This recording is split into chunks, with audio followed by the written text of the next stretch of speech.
Hello, chat. Welcome to the Wednesday night Kerbal stream. I'm your host, StarShard0, and this evening we'll be launching the Jewel Convoy and shipping it off to Jewel. We'll be time warping up to that point. And there may be a couple rescue missions that I took and then didn't finish yet. But we'll get those out of the way. Those should go pretty quick. The main event, though, will be launching the space station that we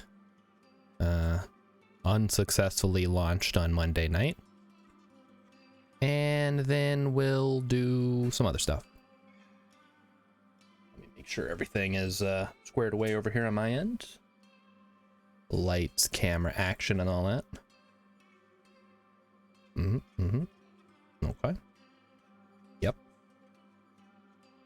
Well, I got the water bottle in the way. Let's move that. It's been moved. You guys can see me. Hello. Can everybody see me? Can everybody hear me? Hopefully you can. Because the stream starts now. Also, let me know how the music is. I've got it pretty low. I don't want it too loud, but I have it playing locally now, so there shouldn't be any issues where it stops playing because YouTube decides, hey, you haven't been on the window for a while. Maybe you're not listening anymore. Like, no, YouTube, I was listening. I guess I'm not listening now because you stopped playing it. Okay. Now I'm concerned that the music has stopped playing, though. Oh no, it was just finishing the song. All right. So, bring Duna Ejecta back. Find a Duna Ejecta, have a Kerbal pick it up, and return it to Kerbin. Duna Ejecta is from Ike. Oh, that's interesting. Okay. Well, we do have a plant flag on Ike. 25 years, though. I don't know that we're going to get around to that. Make sure I have chat open here. I just realized. Everything should be good. Yada yada. All right. And Emmykins. Yeah, the music, some of them, they get kind of quiet at the end and then they take a second to start the next song. So there might be a little bit of delay between songs. All right. So first thing we're going to do, like I said, is redesign the Jewel mission. Oh, okay. KSP, why are you playing the song? Don't play the song. I have music. Hold on. All right, settings. Music should be 0. Come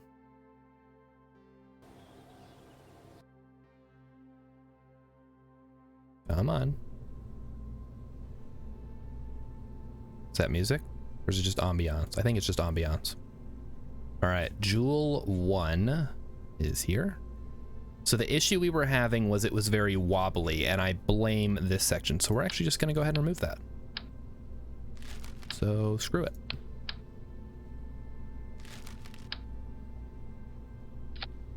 And you know what we're going to do? What are we going to do?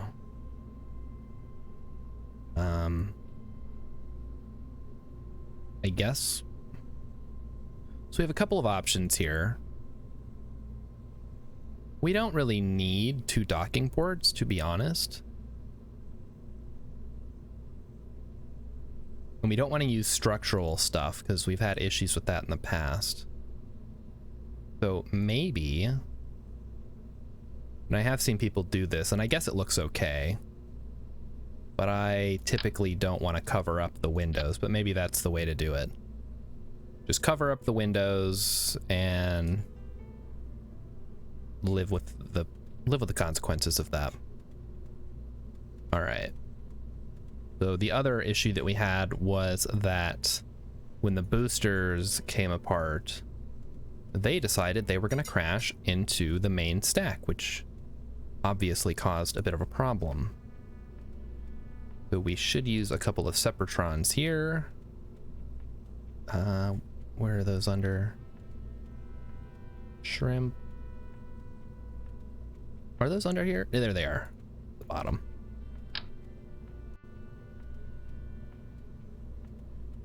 I think we want it like that. Does that doesn't work. Okay, for some reason I thought that there was a way to do this, but I'm not seeing it. So we'll do it a different way. Like that. And like that. And we want those to fire when this happens. Basically, we launch with everything and decouple at the same time. Then eventually these run out and we drop off the boosters. I should make sure fuel crossfeed is off. Nope. Okay, it's not on. So these come off and the Separatrons separate.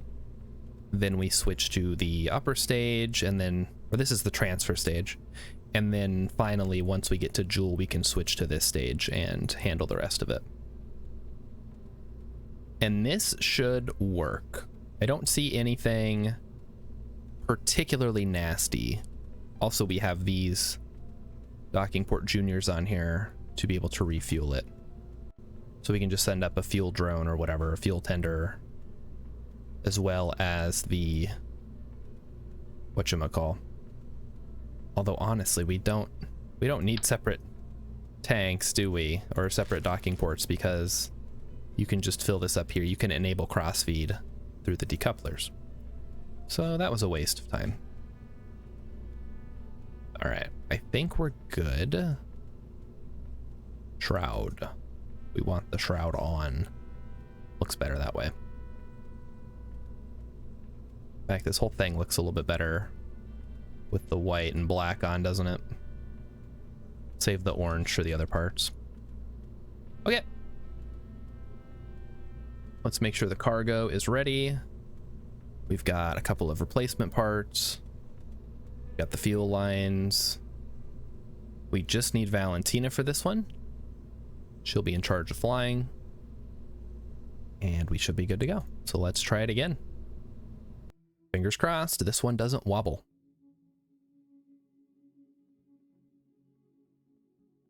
All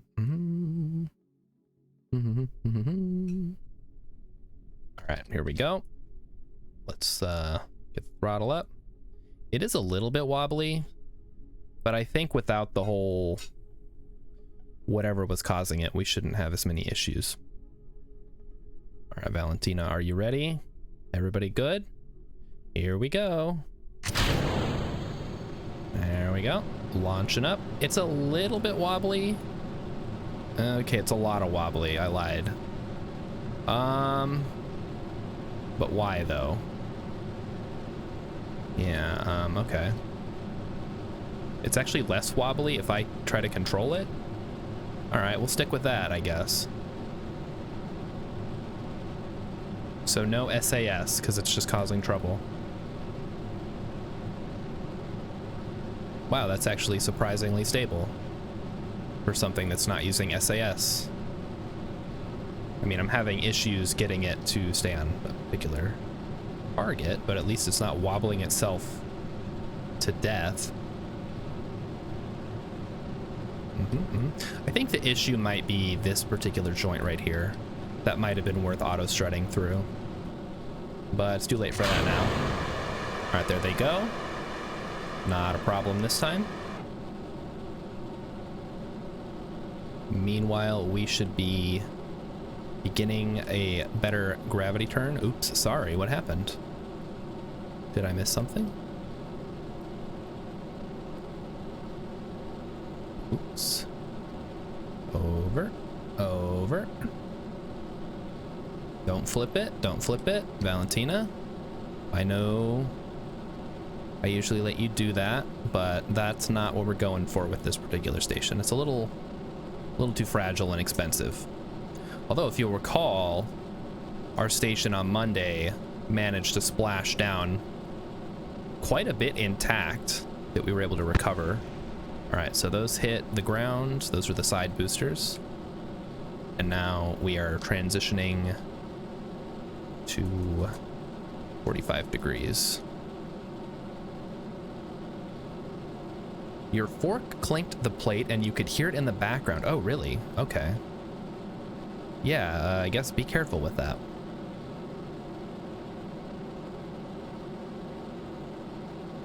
I've tried my best to set up the audio to be good, or at least not pick up random noises. But it's tough when you live in an old house. It makes a lot of noise. I've talked about this before, how my refrigerator is old and the compressor fan or whatever just like rattles for an hour at a time. So anytime we try to watch a movie, we got to turn the volume way up because otherwise you can't hear anything because the freaking compressor is so loud. Okay, here we go. Yep. Still a little wobbly. So yeah, it's definitely the shroud that's doing it, I think. But now that we're up in space, it should be a little bit better.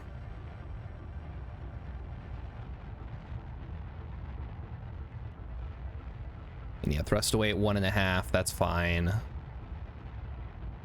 This will easily get us into a nice orbit. Then all we have to do is send up a couple of fuel tankers. We'll send up some crew, some nice scientists. And we will load this thing up with extra fuel. We will... What else do we need to do? I guess we just need crew and fuel. So we'll send up an engineer, send up 2 scientists. And then we'll need to send up a couple of other ships as well. So we're going to want a lander. We're going to want a miner. We're going to want a scanner. And we're going to want, I guess the lander and the return vehicle are going to be together like we did for Eve. But we'll see if we can make some changes to it. Oh, okay. That's a little bit higher than I wanted to go. That's all right. We'll fix it.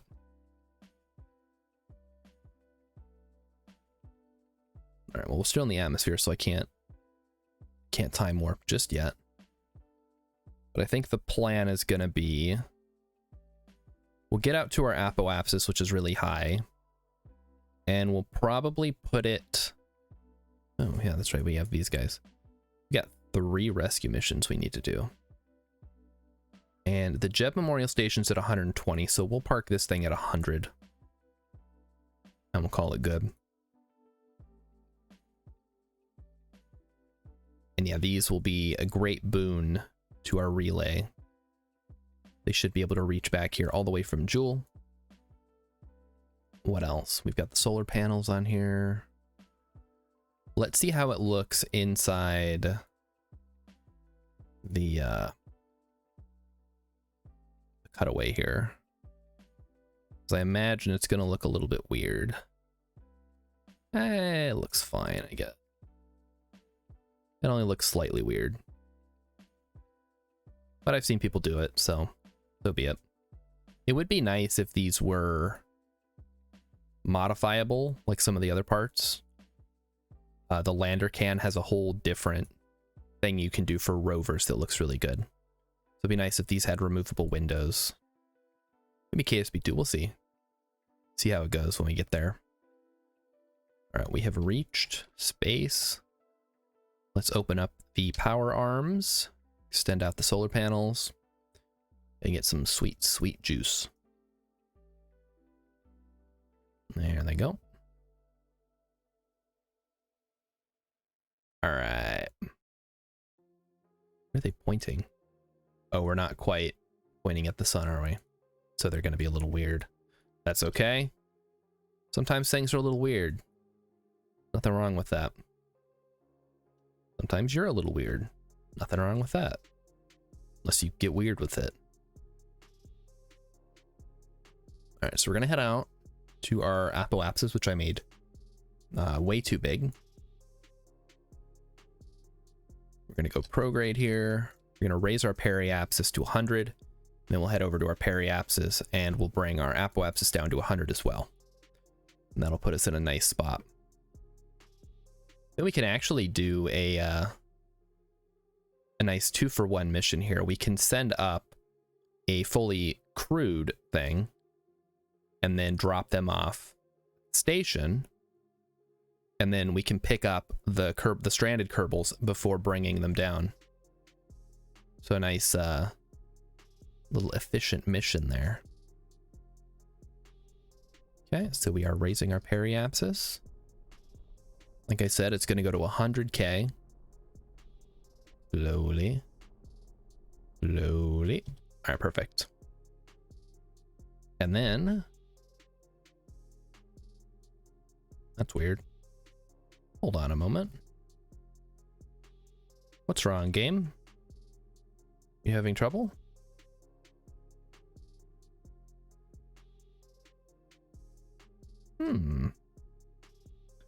My soundboard isn't working.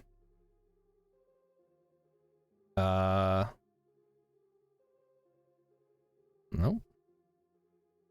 Weird.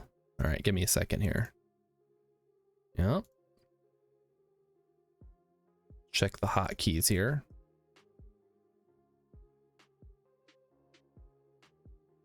Yep. Oh, I'm hitting it all right. Interesting.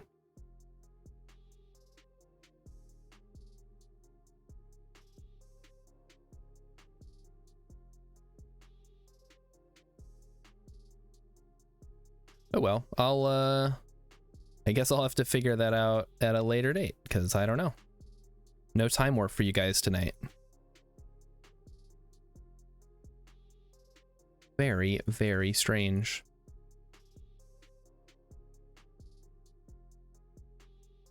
Oh wait, hang on. I think I might know the problem.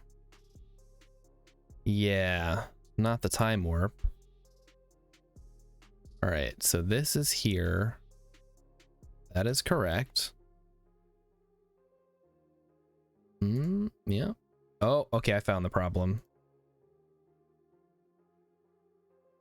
Okay, that was not the problem. That was a different thing. I hit the wrong one. So this is this one, yes. Dust. Okay. Didn't help.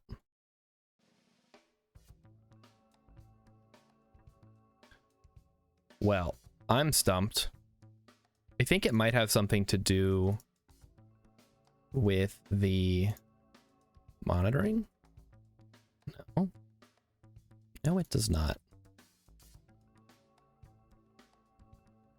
I'm worried that it's gonna queue up all the hotkeys, and then it's gonna play them all at once. Luckily, that doesn't seem to be the... It does not seem to be the case.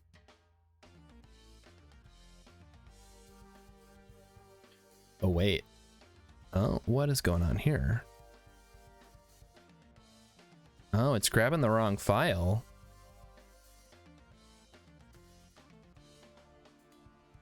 Interesting.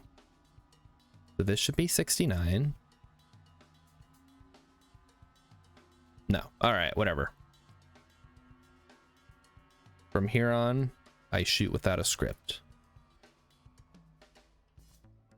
I should put that on the soundboard. Has anybody seen Rent?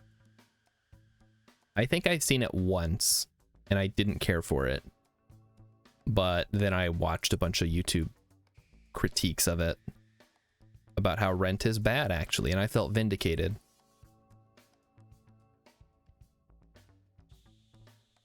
And I get that they're not supposed to be good people, but then the story frames them as these heroes fighting a system. But, you know, they don't really do anything. They just cause trouble for everyone else. It's the perfect encapsulation of what rich people think poor people are like. Like, oh, they're so tragic, but look how they throw their lives away. I guess since the people who go to musicals are probably on the wealthier side, they don't want to go to a show that's going to make them feel guilty. All right, there it goes. Yep. Slowly but surely, we are making our way down to 100k.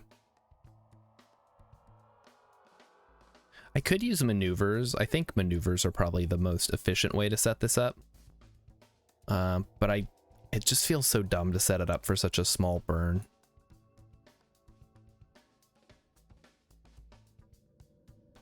Especially when it's a very simple maneuver. I'm just burning retrograde at periapsis. That's a pretty standard thing that people do. Okay, almost there. And it obviously it doesn't have to be perfectly circular. That's more of a aesthetic thing that I like to go for. All right, so here we are. So we're going to control from here. We're going to point it up. And then we're going to hold it, and then we're going to switch back. There we go. And now if we were really quick, because we were over the desert there, we can launch the transfer, not transfer. I think it's called the crew transfer shuttle. It's our refueling craft that is also going to serve. Oh, what the? Okay. I guess some of the debris survived. That's actually kind of impressive. Very robust ship, I guess. All right, we want the crew transfer shuttle. The heck's the difference between C and I know M is for the MUN. I guess C? Oh, claw. Yeah, we don't care about that. We want this one. And we are going to load up a scientist? 2 scientists. We'll send the science. Well, we'll send up an engineer too. Oh wait, no, we want a good engineer. Who's this one? Plant flag on the MUN, orbit around Kerbal, Sun, Duna. Oh, Navi's been quite a few places. I think she was the other one who was with Valentina on the trip to Duna, so that makes sense. We don't need any cargo. Let's get rid of that. Save it and launch it.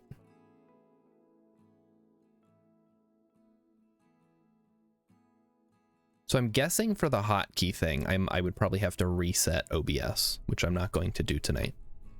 But it should work next time, if that's any consolation for you guys. All right, looks like we're good. Let's set our target as Joule 1. And we're gonna wanna set that to a station at some point. All right, let's make sure everything looks tasty. Agony here is our pilot. And 3,400, which is theoretically the exact amount you need just to get into orbit. So we are kind of cutting it close. But as we get higher, the delta V changes a bit. And we're going to have to do at least 2 trips. So I'm not too worried if we don't have quite enough fuel to fill up the whole thing once we get up there. All right, here we go. We're gonna do a nice early gravity turn. Is it really a gravity turn if I'm in control of it? I feel like in real life, a gravity turn is actually done by gravity. There's no maneuvering. But then how can you trust that though? That doesn't seem like something you'd leave in the hands of gravity. Like surely they use gimbaling or something. They've got some kind of computer on board that's doing exactly what I'm doing. You're adjusting it so you don't go too far one way or the other. If there are any space experts in the chat, please tell me how they do gravity turns in real life. I'm very curious. I'm going off a half-remembered Scott Manley video for this information. All right, let's turn it some more. And I think we can go full throttle again.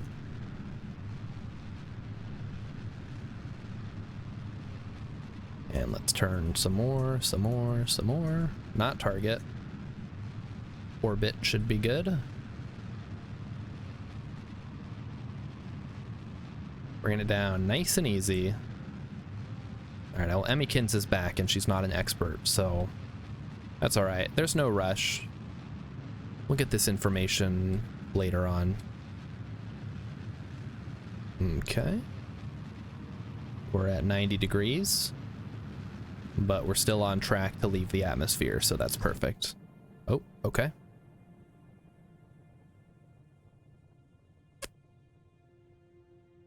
Let's wait till we get into the real nice upper atmosphere and then detach. And yeah, as you can see, we've got quite a bit of delta V left in the tank. So we started with 3,400. We get into space with more than that. So it's a real testament to the difference between the efficiency in a vacuum and the efficiency at sea level that they give us. So you can see we're at maximum efficiency of 350 right now, which this wonderful poodle gives to us. And 100. All right, there we go. So now what we're going to do is I am going to burn at apoapsis to bring up our periapsis, and then they'll swap, and we'll push the new apoapsis out past this orbit. So we're slowing down just enough that on our second go around, we will have a nice rendezvous with the Joule 1. And I have heard, and I know this to be true actually, that it's more efficient to get slightly behind your target and then use the inside lane, so to speak, to catch up. But I mean, we're in low Kerbal orbit. I'm not too worried about getting every drop of efficiency out of it here.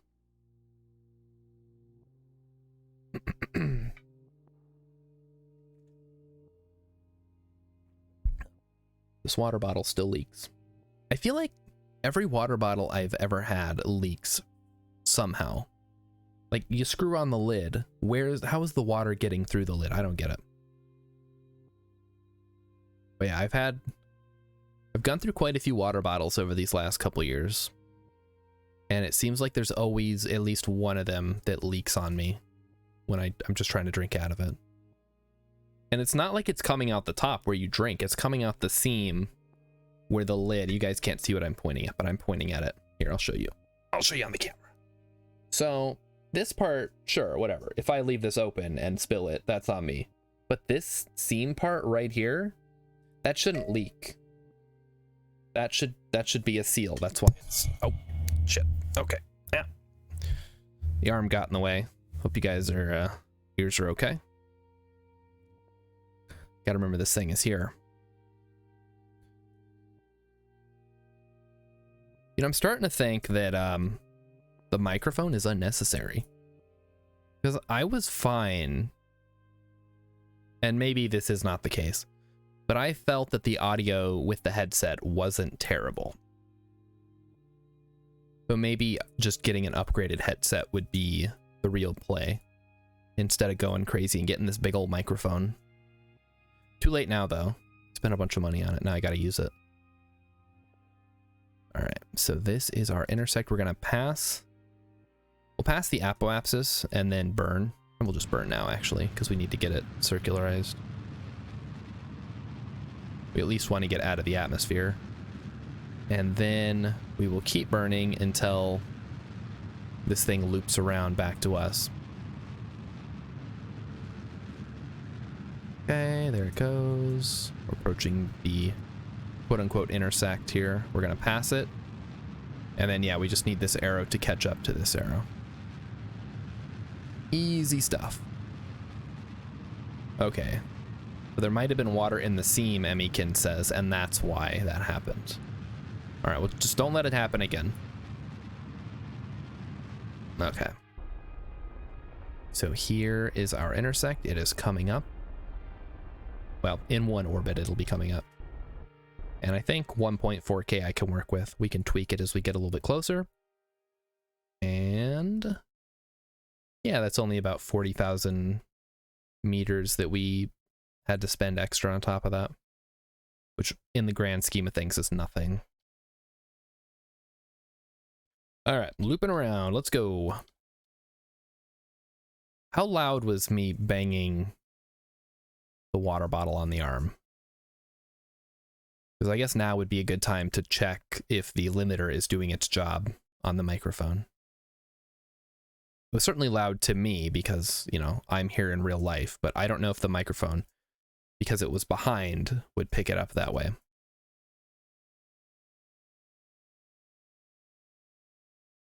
And that is our target here. And then we have a couple of wreckages we need to link up with once we're done with this portion. Yeah. So we're going to go retrograde. Okay. So Emmykins could not hear it on the stream. That's good. And we are going to burn. I call this corralling the nodes or the indicators. And what I'm doing essentially is pushing the retrograde indicator towards the target retrograde indicator. In this case, that'll mean that when they're on top of each other, I am heading directly towards, or my vector maneuver, whatever you want to call it, is aiming directly, or at least my butt is aiming directly at the target. Now, obviously, that's not the case. It would be if I then pointed in that direction. It's really hard to explain. If I could talk you through it if you were trying to learn how to do this, but I don't have the technical knowledge to explain what's going on from a physics standpoint. From a gameplay standpoint, I can explain it. From a physics standpoint, I have no clue. Orbital mechanics is weird. All right, there's the KSC, beautiful. It's the island runway. You can't quite see it. You can see the island chain though, which is fun. And so our separation is going to be 400 meters, which is great. So once we get there, we will slow down and then use the RCS to do the rest. We'll be able to offload quite a bit of fuel. Not all of it, though. We need to keep some for ourselves. And then we'll use a little bit. We might just actually be able to use the RCS, honestly. Because this thing's got 110.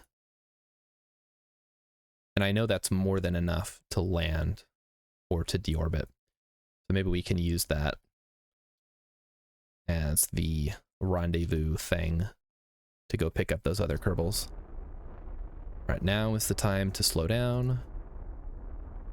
And so, yeah, so you can see what I'm doing here is I'm aiming in such a way that our retrograde, the way we're going backwards, is pointing towards the station. And we're just going to roll with it. Okay, why did the music stop? What is happening? Okay. Yeah. Yep. All right, give me a second here. It feels like it played 2 songs and then stopped. It should be playing 69 songs. Audio.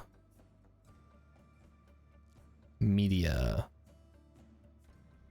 Is there a way to playlist? There we go. Okay, there we go now. So there should be 69. Nice. I can't play the Bill and Ted clip songs on here, and that should work now. So many technical issues tonight. I don't know what the issue is tonight. I guess it's technical. They're technically issues.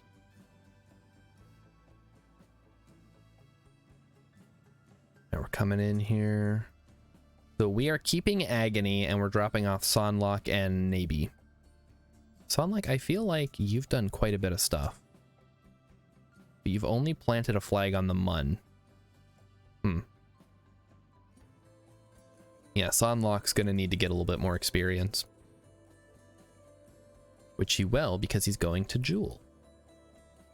Which is a great place to visit a lot of moons, get a lot of experience. And then hopefully bring us back a lot of science. Because if you guys remember, on Monday we finished the tech tree, or if you are here for the first time, lurkers out there, welcome. We finished the tech tree on Monday, And now our goal is to get the science required to convert all of our science into money. So we can make a whole lot of money from our science. But I think it requires 3,500 or 25, somewhere between 25 and 3,500 to do the 100% conversion plan in the admin building. I think that's what it's called. Shows you how much I go there. All right, let's point towards the target. And now we're going to switch to RCS. And we're also going to want to pick the docking port once we're close enough to see it. Let's make sure I am oriented correctly. There we go. So I want the hatch towards the camera. Or, you know, oriented in such a way that I can keep track of what's going on. Ooh. Yeah, we're gonna have to get around the solar panels. In fact, I'm just gonna retract those for now. There we go. And yeah, this is still pointing up, so it should be fine. And yeah, we'll use the RCS here. Oh, RCS. Would have been pointing towards the target. Like so. Perfect. Now we'll have to get over the relays, which are potentially going to cause problems. I did like it when it was slightly longer, just to avoid having to worry about the relays getting in the way, but they're not that big of a deal. They don't stick out, and they're not quite as fragile as the solar panels, which extend way up there. And if you even tap them, they'll just break off. Then we have to waste a repair kit to fix them.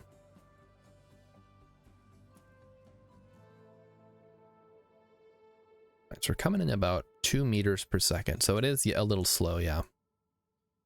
But better safe than sorry, as Jeb will attest. Rip Jeb. Use control from here on the other docking port. Set its target to you. Yeah, I can do that. What I typically do is I have them oriented normal and anti-normal just to keep things easy. But I do use that if I'm trying to dock 2 craft or 2 smaller craft. And Eclipse 278, welcome. Thanks for stopping by the channel. I always appreciate a good Kerbal fan with their helpful advice. Hey, what's up? Not much. What's up with you? We're just setting up our Joule mission. This is the first piece of the puzzle. This is our research base / relay. And we're going to be setting up a couple of other vehicles tonight after we do some rescue missions. We're going to need to go up a bit.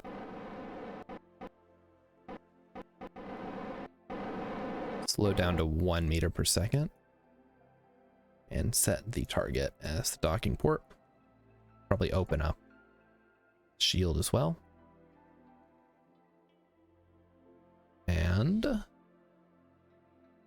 this is where the fun begins. So this is what I like to call crane game mode. We need to orient ourselves so that we are both pointing anti-normal and our vector indicator, whatever this is called, our prograde indicator is pointing towards the target indicator. So we need 3 things to align here.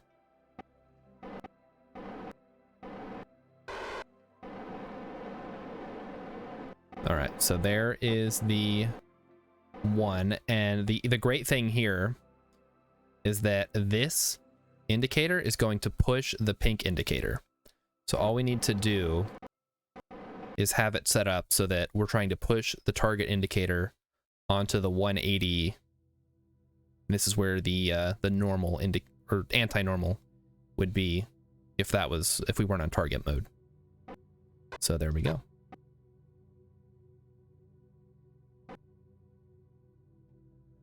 And yeah, you can see it slowly pushing itself on there.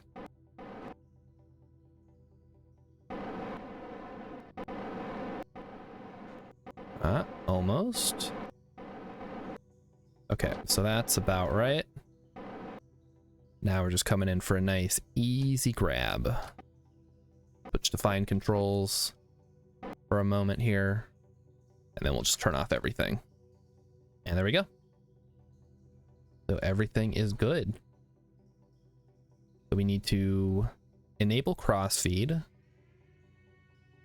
And now we're just gonna send the fuel. Oh, this has fuel. It has a lot of fuel actually, wow. Let's push all the fuel to the back.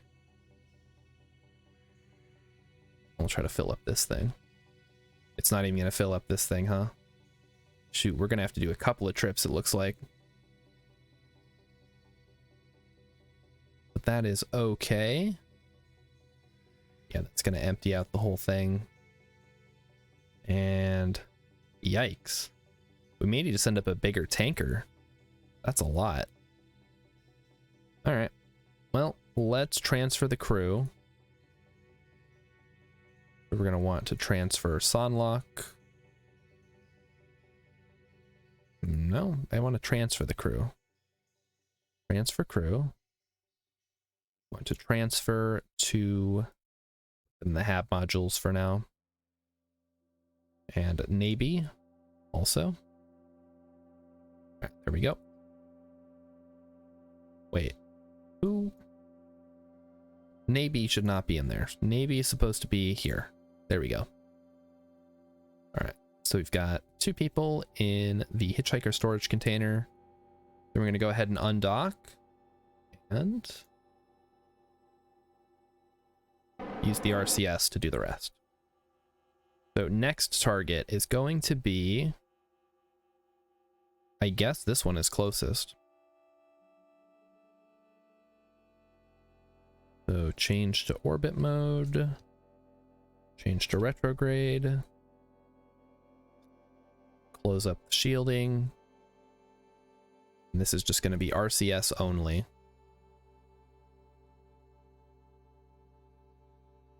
Oh, RCS needs to be on. All right, so intersect is currently, yeah, we're going to bring that down quite a bit here. And we do need to keep an eye on the monopropellant, so I will do that. But realistically, if we're a little bit stingy with it, we should be okay. Shoot, okay. Maybe not. I am slightly concerned. We may only be able to pick up 1, but that's okay. Yeah, we're gonna need a bigger tanker if we're gonna fill the whole station up. I didn't even consider the size difference between the new larger tank that we used as the transfer stage versus the old 2.5 meter parts, which is what we were using. Okay, oh, we went like way the wrong way, didn't we? What the heck? Oh wait, no, there's going to be a close intersect. Never mind. We'll fix it over here then. All right. So we're going to point retrograde for target mode. And then we'll just... Oh wow, okay, so we got to get 74 bits of delta V here. Yeah, this might be a case where we want to point target wise.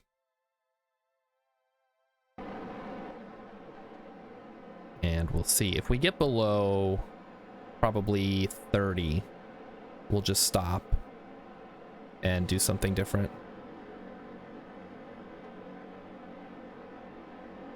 Come on. All right, so I may have misjudged how much RCS monoprop this was going to take. Yeah. Not digging it quite as much as I was before now. So yeah, we should have left a little bit in the tanks to do this with fuel. Because now we're going to be coming back empty-handed, essentially.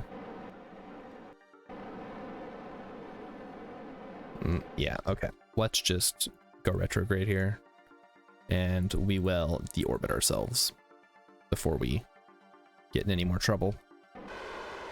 I'd hate to have to send a rescue mission for the rescue mission, you know?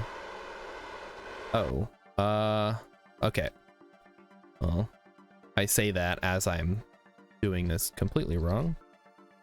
Go around again, head up to the apoapsis, which is 100k, and then try to reduce our periapsis if at all possible. And then when that fails, we'll send up another rescue mission to rescue the rescue mission that was supposed to rescue 3 different Kerbals. Only using RCS for some reason. Okay, so we've got 20 bits of monoprop. Let's see how low we can get our periapsis. If we can get it under 70, we're good. It's gonna be cutting it close. All right, no, we got it. Yeah, let's get it as low as possible here. And not too shabby, down to 50-ish. 51, 52. All right, we'll just time warp up here and see where we land. Okay. Maybe we would have been better off picking up the Kerbals, but we did need to drop off those 2. So I don't know what the right call in that situation is. Probably would have been smarter to pick them up, and that, well, we're gonna have to make several trips, so we'll just do one at a time while we're doing this. So hopefully you guys don't mind doing a couple rescue missions tonight. I'll try to keep them brief. All right, I think we can probably decouple, maybe not. Well, I really want to, but I'm just gonna hold it for now. So how's everybody doing tonight? Did everybody have a good week so far? It is Wednesday. It is that time of the week where we start thinking about the weekend, which for me is Sunday night, when I'm scrambling to try to get everything done that I was working on and then didn't do. Okay. Emmykins is okay. All right, that's a good start. It's better to be okay than not okay, I always say. All right, and while we're waiting for this, actually, I'm going to try to figure out what the heck is going on with this stuff. Speakers, USB audio device. Monitoring should be good. I don't know if it has something to do with the hotkeys or what.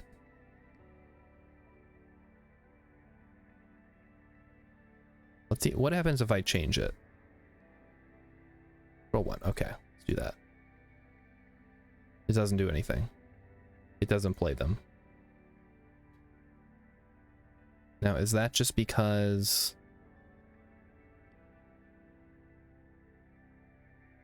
Nothing. Very strange. All right, let me make sure that all of these are going to the right place. Time warp. Yep. This is fine. Provocative. I'm learning. That should be elsewhere. I guess I never moved it. All right. Well, I'll take this opportunity to move it. Good stuff. I know you guys can't see what I'm doing. I'm moving files around to try to get things where they need to be. Because as you guys know, I have to work all day, and then I get home and I start streaming right away, so I don't really have time to do this on a normal day. Okay. And then we have my stream stuff, which is here. And then we have I'm learning. Yep. And let's see if that updated in Streamlabs. Oh, nope, I grabbed the wrong one. Uh-huh.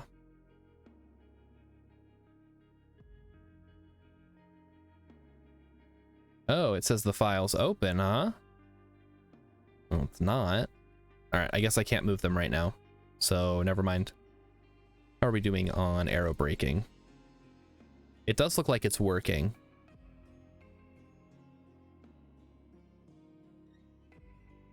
Because our periapsis is still going down. So I'm going to go ahead and stage. I'm going to go ahead and stage again. There we go. And we'll just let the aerodynamics do the rest. I'll need to move these at some point. You know, I'll make a point to do that after this, like right after the stream before I go to bed. I want to make sure all that stuff is where it needs to be for Friday. And that it's all working as well. And now we continue to wait. All right, yeah, now we're slowing down. Oop, all right, so that indicates that we have entered suborbital flight, whatever you want to call it. And we should land either on this desert or in the ocean between the desert and the continent that the KSC is on. Which will be nice. All right, anything else? Are there any other problems? What happens if I do this?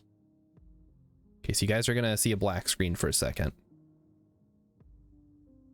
And then I'm gonna bring it back. And nothing has changed. Perfect. And we don't need a heat shield for this because we're going relatively slow. If you guys remember coming back from Duna on Monday, the heat shield was necessary, but the ablator probably was not. Oh, I say that as our solar panels start heating up. Very cool. I feel like these solar panels aren't too expensive though, so I'm not gonna be too bummed out if we lose them.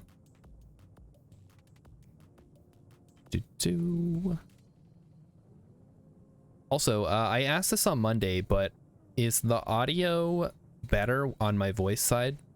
I bumped it up a little bit because I noticed in the VODs it was somewhat quiet compared to the rest of the stream.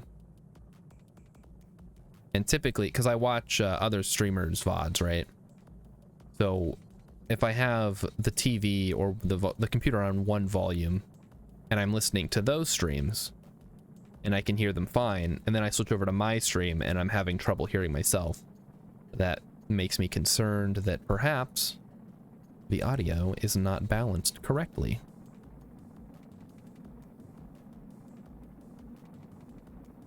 Alright, so we're just getting a little bit of re-entry heating here. But nothing the ship can't handle, I hope. Right, Agony? You're good? Not too hot? Everything's fine? Solar panels are getting a little toasty. Parachutes are fine, that's good.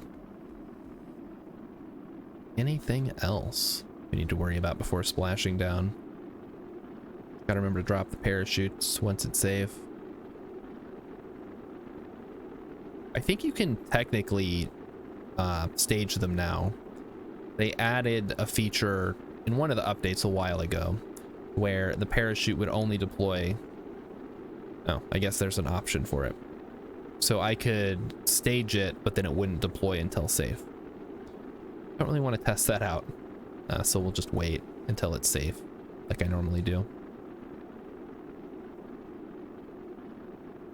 So there is the desert, and then is that more desert? I can't tell. I think that's the continent the KSC is on. Yeah. So we've passed the desert peninsula and we're heading towards the continent that the KSC is on. We're going to land in the ocean, it looks like. And that will be that.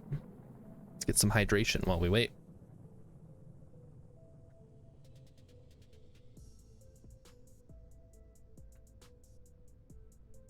We got a nice hip hop song here, it sounds like.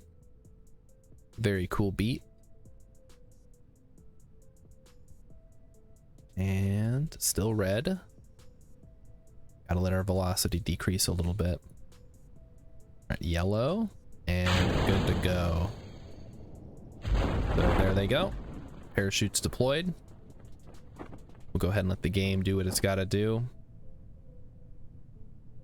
And what else can we do? What can we talk about while we wait? Talk about TV shows. We could talk about other stuff. I was actually talking with possibly an alien today about Buffy. And by talking to her, I mean I was in her stream while she was talking about it. And she was saying that she was disappointed with how the show was going. I've never seen Buffy, full disclaimer. So I don't really have anything to say about it. But I had heard that it was good when it was on the air. But I don't know. Maybe it is, maybe it's not. If you've seen it, let me know. Does it hold up? Or is it one of those shows where everybody thought it was good when it aired and then it just kind of fell off at some point? Fell off plus ratio. And now people don't look back as fondly on it. Because there are shows that stand the test of time. What can I think? What's a good example that I would vouch for? Scrubs. Scrubs is pretty good. Ooh. This is a tough one because I haven't watched a lot of shows. I think older than Scrubs. Emmykins likes Three's Company, but I feel like that show has some interesting elements that maybe wouldn't hold up today. But if you watch it as a period piece, it's probably fine. I think they got to put the disclaimer on there. We do not endorse any of this stuff. It's just, it was all in good fun. What is the question? The question is, Emmykins, what is an older TV show that still holds up? You could watch it today and it's not problematic. It's not, the comedy hasn't aged poorly. It's not that it was overhyped when it was airing. The Addams Family. Ooh, that's true. Like the classic one. I guess there is a newer one. No, was there? They tried to do a remake. That seems like something they would do in the 90s, like reboot the Addams Family TV show. But she's talking about the classic one, the black and white one. From the old times, before they invented color. The world was in black and white back then. And there we go. It's enough physics warping for today. I try to avoid physics warping, but sometimes it's inevitable when situations like this happen. Classic 60s one with John Astin and Carolyn Jones as Gomez and Morticia Addams. John Astin, of course, the father of Sean Astin, who you may know as one of the main characters from Encino Man, my favorite Pauly Shore movie.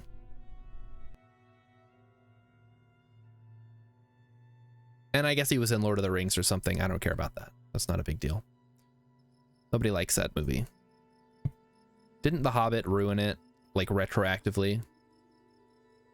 That seems like something that would happen. Oh shoot, we've only got 864 grand. What the heck? All right. Okay, so for this one, we are going to... First, let's head to Jewel 1. We're going to rename it so I don't get confused. There we go. Rename the vessel. It is a station, except good. But we should also extend out the solar panels. This is a pretty nice engine. What is the 340? So it's not as good as the Poodle, but we do have a Poodle on board, so you know, whatever. That's the one I went with, huh? Interesting. Yep, so this is our transfer to get us from Kerbal orbit to Jewel, And then this is what's gonna do the rest of the work once we get there. And our main goal, like I said right now, is to fill up all the tanks, which is apparently gonna be much easier said than done. And maybe it's not necessary to fully fill it up, because I mean 3000 delta V in the upper stage for the station itself. Plus we're going to be sending a miner, so really we only need as much as it's going to take to get us there. Okay then, back to the Space Center. Poodle, yeah, that's the nickname for one of the engines, is the Poodle. It's the 2.5 meter vacuum engine. So you've got the skipper, the mainsail, and the Poodle. Let's head over to the tracking station, and we're going to watch for one of those rescue missions to be in position. It's probably going to be Samner here. All right, Samner. We are waiting for you. Samner is at 82-ish thousand. All right, so right about there looks good. We're gonna go ahead and set up the crew transfer shuttle like I've been doing. Yep. Okay. Crew transfer shuttle. That's the name I went with, huh? Load her up. Put in a pilot. Put in Hankin, our other scientist. Save it. Launch it. And we are off. So we're going to pick up Samner. We're going to drop off... I already forgot his name. Hankin? Hankin. And then we're going to drop... So yeah, we'll drop off Hankin. And then we'll rescue Samner and then see, hopefully, that Kerbal is either a scientist or a pilot, because that's what we're short on right now. We do not need more engineers. I wish that the engineers had more to do, but I realize like there's only so many things that they can do. They already can build now. They added that. They can repair stuff. For a long time, they could barely do anything. They were useless. And they're useful for mining, I suppose, and refining. So they're not horrible. It's just, you know, compared to a pilot, a high-level pilot or a high-level scientist, they're much less useful. Of course, there's people who play fully automated and don't even worry about pilots at all. They just say, just use a scientist with a probe and they can do everything that your pilot can do, plus more. Been a little Sonic-y there. With some aerodynamic effects. That's fine though.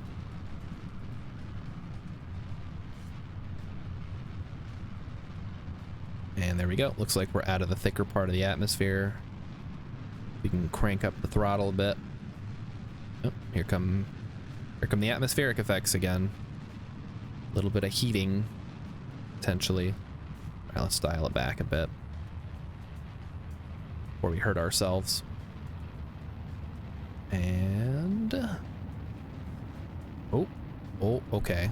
Now we're gonna start seeing some issues. Should be fine though. As long as we get our apoapsis out of the atmosphere, which should be happening here shortly. It has not yet, but it will. There we go. All right, we'll just let that ride for a second. So our target is Samner's shipwreck. Ooh, that's gonna be pretty dang close. So nice targeting on my part.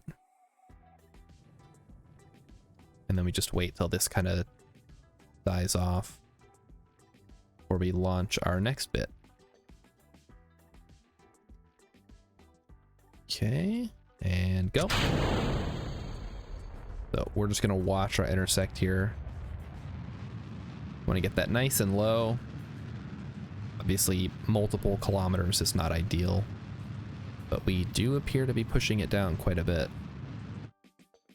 All right, so yeah, 1.5 I'll take. And our target at that point, the relative speed will be 443. So we're just gonna need to kind of fix that as we get closer.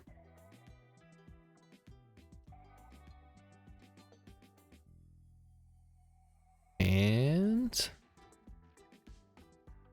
this song is giving me space pirate vibes. What do you guys think? Can you guys hear the music? I'm super worried about it because obviously I can hear it because it's playing on my machine. But then, you know, it goes through OBS and then it goes through Twitch and everything can get all messed up. So just let me know if I need to bump it up a little bit. I do want to make sure you guys are getting the full audio visual experience here.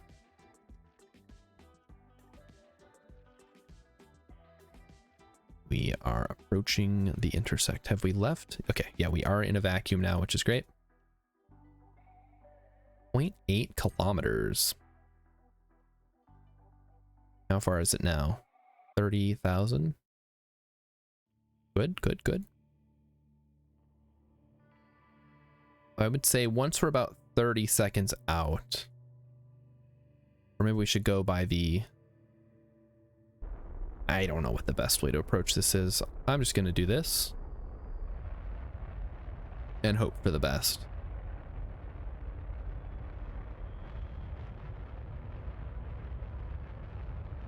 I'm going to use the classic distance, or your relative speed should be a function of your distance to the target. All right, Emmykins can hear it. All right, I trust Emmykins. She would not lie to me. So we're going to go with that. You guys can hear the music and you love it. Absolutely love it. You think it's great. Everything is wonderful. The gameplay is superb. It's like I was born to play Kerbal Space Program on stream. I'm a lot louder than it is. Is that good or bad? I do want to be louder than the music, but I don't want to be so loud that I'm blowing out your ears.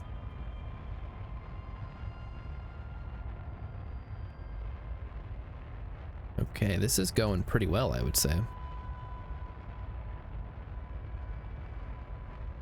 I think we want to be down to about 50 meters per second.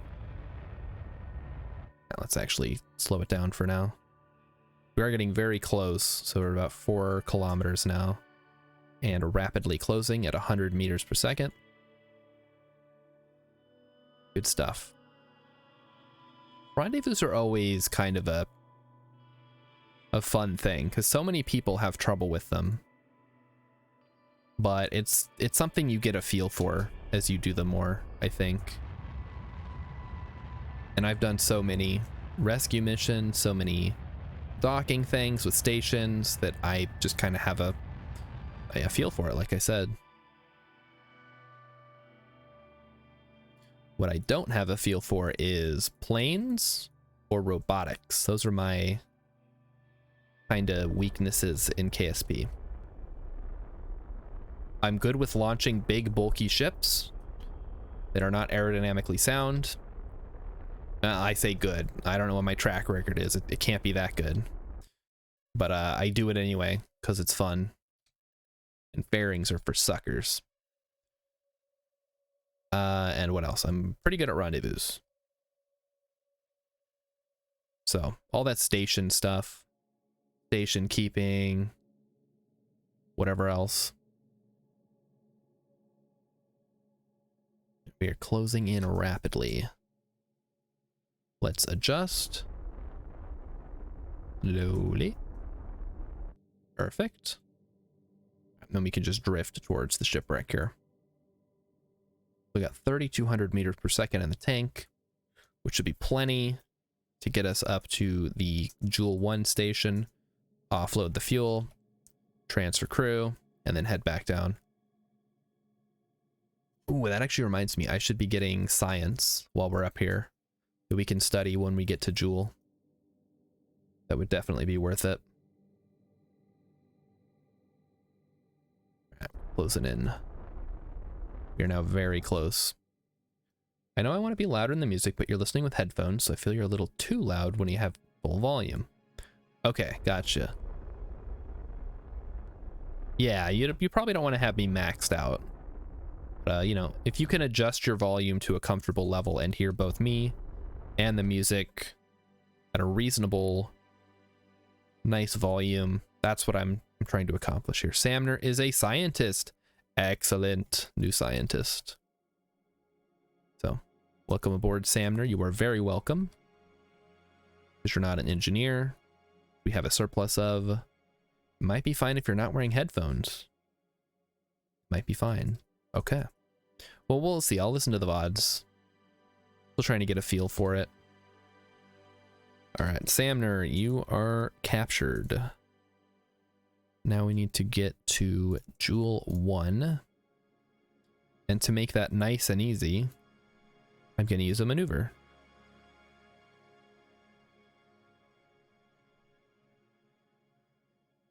And we're going to do this one of the most fun ways that I know, which is the how many orbits does it take? And in this case, it looks like it's going to be a couple. Okay, no, I do not want the apoapsis. I do not want target position. What I want is to have, oh, that's going to be great. Basically, we spend 27 meters per second and we get right up close.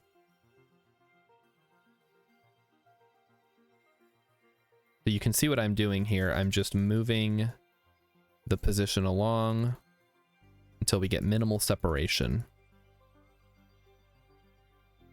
So 1.3, 1.2, 1.1, and then back up to 1.1. So it looks like around here is where we're going to want to do it.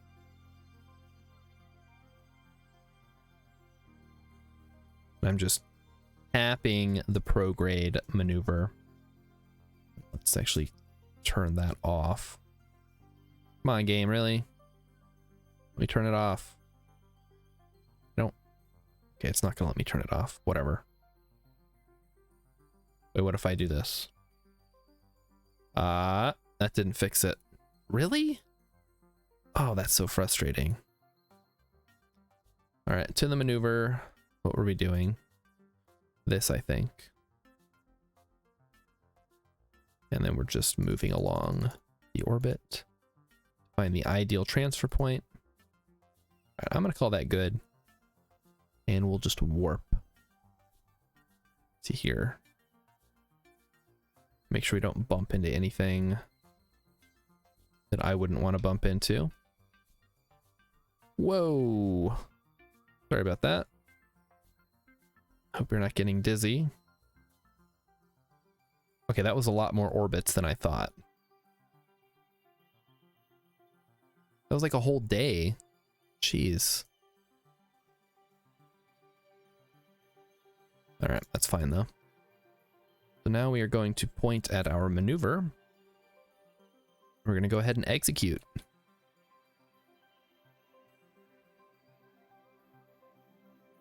Node in 45 seconds.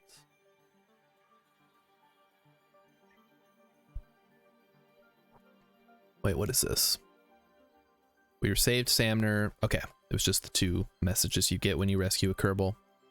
Not a problem. We are approaching our maneuver. I think around 15 seconds, I'll start throttling up to get a feel for how long it's going to take to do this, because it says 2 seconds. And I don't trust myself to go max throttle for exactly 2 seconds. There we go. We'll just do that.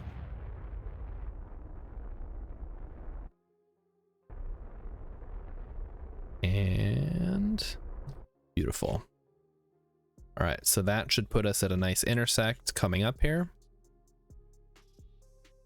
We'll just warp up to that now.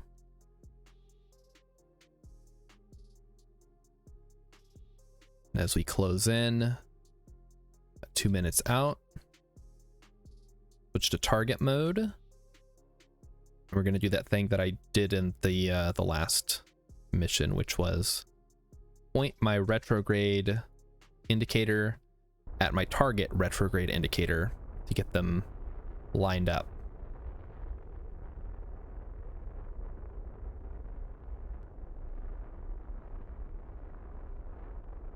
And what that should do is make it so I am on track to hit the target. Or I guess what it's actually doing is it's making it so my orbit is aligned with the target more.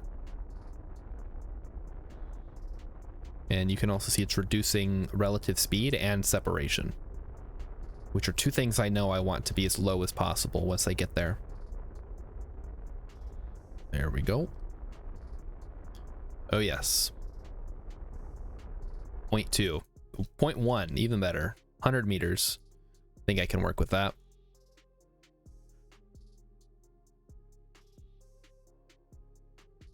I gotta remember, I said this on Monday too. Like my dingle arm here is all dusty. I really need to clean it off a bit at some point. Maybe this weekend I'll have some time. But when am I gonna game? If I'm doing chores, I have to clean the whole desk. That'll take the better part of an hour. It's gonna cut into my game time. Oh. Let's be careful here. We're coming in very hot. We don't want a repeat of the Jeb Memorial Station. And I think we're good now. So yeah, how fast? I think we were going 11 meters per second when that collision occurred, which was bad. Obviously, Jeb died.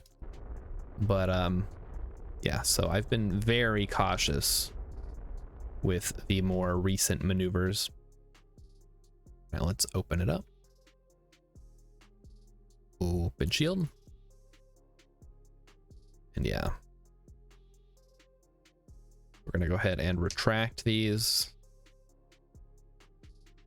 and switch over to, I'm just gonna control from here. Okay, it's still good. We're just gonna leave it. Switch back to crew transfer shuttle. And remember, Hankin is the one, not Samner. Samner's the fresh guy, Hankin's the old guy. Let's time warp a bit.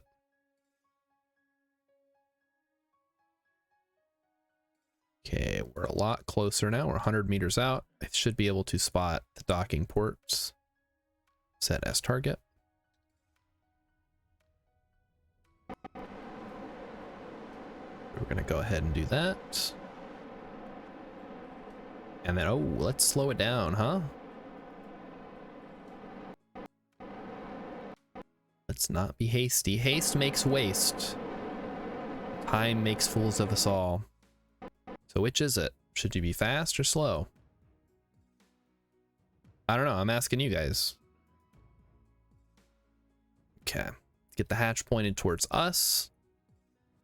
And then let the RCS do the work. So we want to be on top of this thing. Go ahead and turn off RCS as we do our little belly flop here. Perfect. Perfectly executed. Look at that.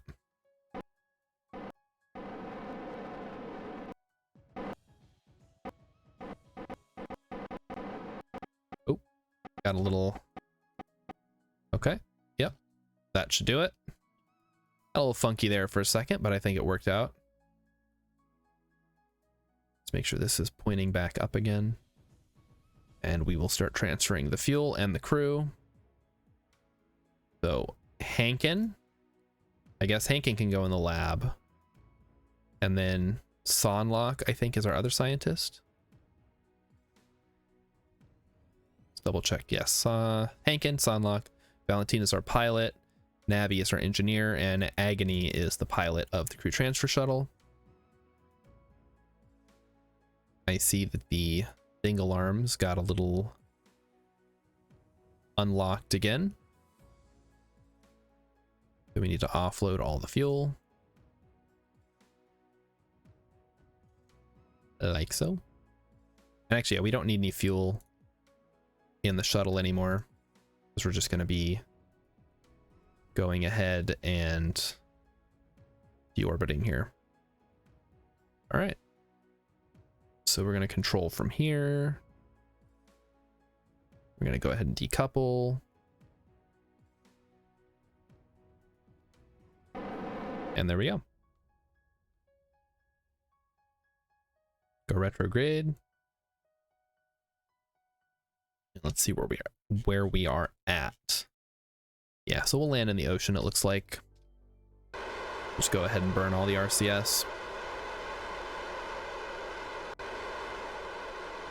I don't know, but for some reason RCS engines are so loud compared to the other ones. But if I zoom way out, you can't hear it as much. It's an interesting quirk of the game, I guess. If you're farther away, if the camera is farther away from an engine, it's not as loud. But if you're on map mode, you can still hear the engine as if you were there. Very strange. But, you know, whatever. It's an old game at this point. Not everything is going to get fixed. We just got to wait for KSP2. Hopefully by the end of the year or the beginning of next year. One of the two. Fiscal year 2022. Which for Take-Two, I have heard runs from spring to spring. I don't know when the actual cutoff is for the year. All right, so we are on track to deorbit here. Let's close up the shield, turn everything off, do a little time warping. And where exactly are we coming down? Hopefully not in the mountains. That would suck. Ready to decouple? Yes? Question mark? Here we go.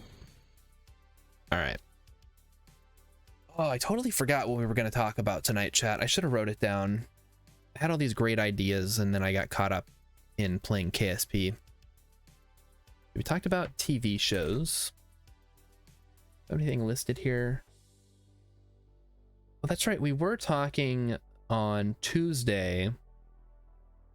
And also, actually, no, this is from my conversation with Urban Venture this weekend about different games we could do on a collaborative stream. But he also suggested setting up a server for a community game that people could just join in on.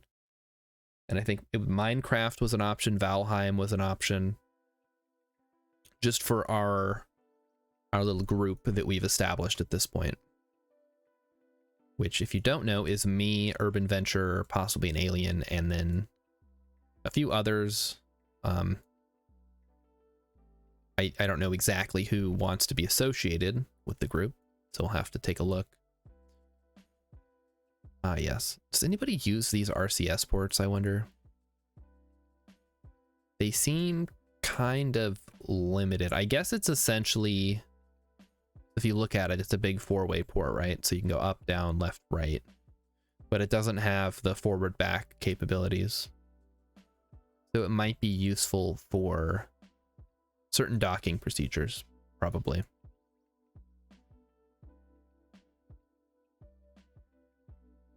Actually, I wonder if I swapped out one of the sets of RCS ports and just used this, if that would be better. Oh no, we're coming in over the mountains. Why does this always happen? Like 70% of Kerbal is water, and somehow I end up in the most inopportune places to land. I guess you have to look at what's on the equator, right? Because that's usually where we're at.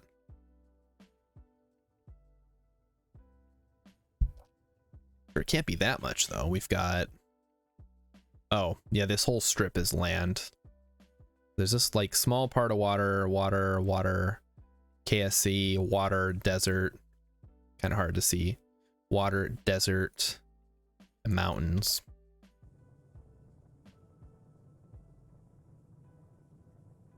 I'd have to look at a map of the Earth, but I feel like there's a lot more water at Earth's equator. Maybe not, though.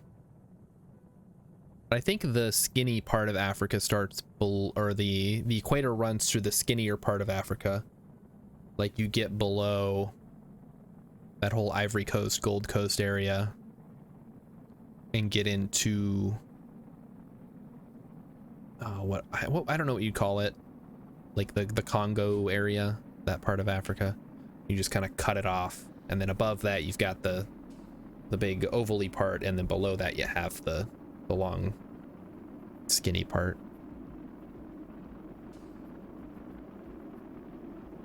Maybe I need to play more games with maps so I know what I'm talking about. And where the heck is the equator? Where does that run through? I know it runs through Ecuador because it's in the name, and then I assume it's very close to Equatorial Guinea. But other than that, I don't know. Does it run through India, or is India above the equator? Like the whole thing. Can't visualize it. And then obviously Australia and New Zealand are below, and South Africa is below the equator. And then a decent chunk of South America is below the equator. So there you go. But then you got the whole Pacific, which is, it's all water. Not a lot going on there. All right, so we did manage to avoid the mountains. We're headed for the desert now. I don't know where we're gonna land. Hopefully it's not too rocky.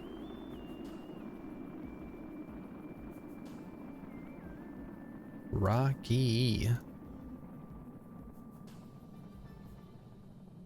And here we go. Re-entry heating is subsiding.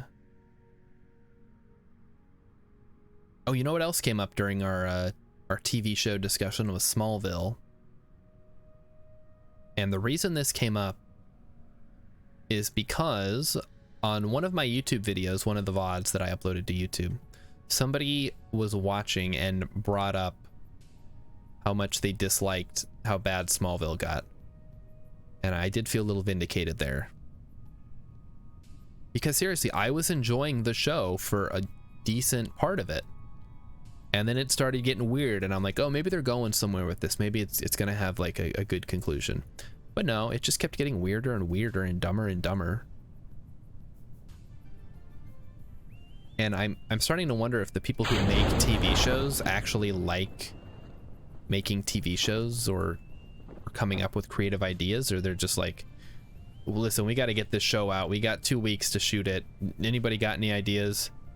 How about Lex Luthor finds out that Clark is Superman, but then he has to go to an insane asylum and he gets amnesia.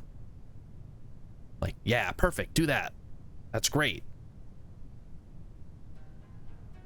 And then Lionel Luthor goes blind, but he's not actually blind. He was only pretending to be blind. Yeah, this is good stuff. Good stuff. Who's writing this down? Like, no. And these are all actually things that happened in the show. I'm not making these up. It's that dumb. I described it as a soap opera, which I think a lot of those CW type shows kind of are. A lot of melodrama, a lot of contrived situations. Initially, it was basically a Monster of the Week show. So you'd have some kind of villain show up that's either powered by kryptonite or something, and then Clark would have to find a way to stop them, but also not reveal that he has superpowers. And that was the whole thing. And then, you know, you got love triangles, you got to throw that in there. You got other problems. You got Lex Luthor is destroying the town, and they go to Metropolis, which is somehow both 2 hours away, but also you can see it from the top of one of the windmills on a farm. And that may actually be true, I don't know. But I always thought Metropolis was a coastal city, like a New York type city, but somehow from Smallville in Kansas they are able to see it. The Vampire Diaries was the best CW show, which I haven't watched much of, but it seems at least coherent, like somebody cared, which makes sense because it's based on a series of books. But yeah, and that's kind of what happened with Game of Thrones too, right? Like the best seasons were the ones where they were following the book pretty closely. And then as soon as they ran out of books, they're like, well, we got to write something. George gave us, you know, his kind of outline for the rest of the series. We're not really writers, but, you know, I can take a crack at it. We've been running this show for however many seasons. And then next thing you know, everybody hates Game of Thrones. So be it. Nobody talks about it. Every time I bring it up, my friend gets mad. Like, I don't want to talk about Game of Thrones. Like, why not? You loved it so much. What happened? Was it bad? Was it bad, actually?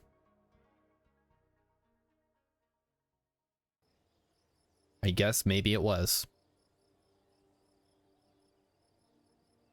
All right, here we are. We're back at the KSC. We've got our new fella here, Samner.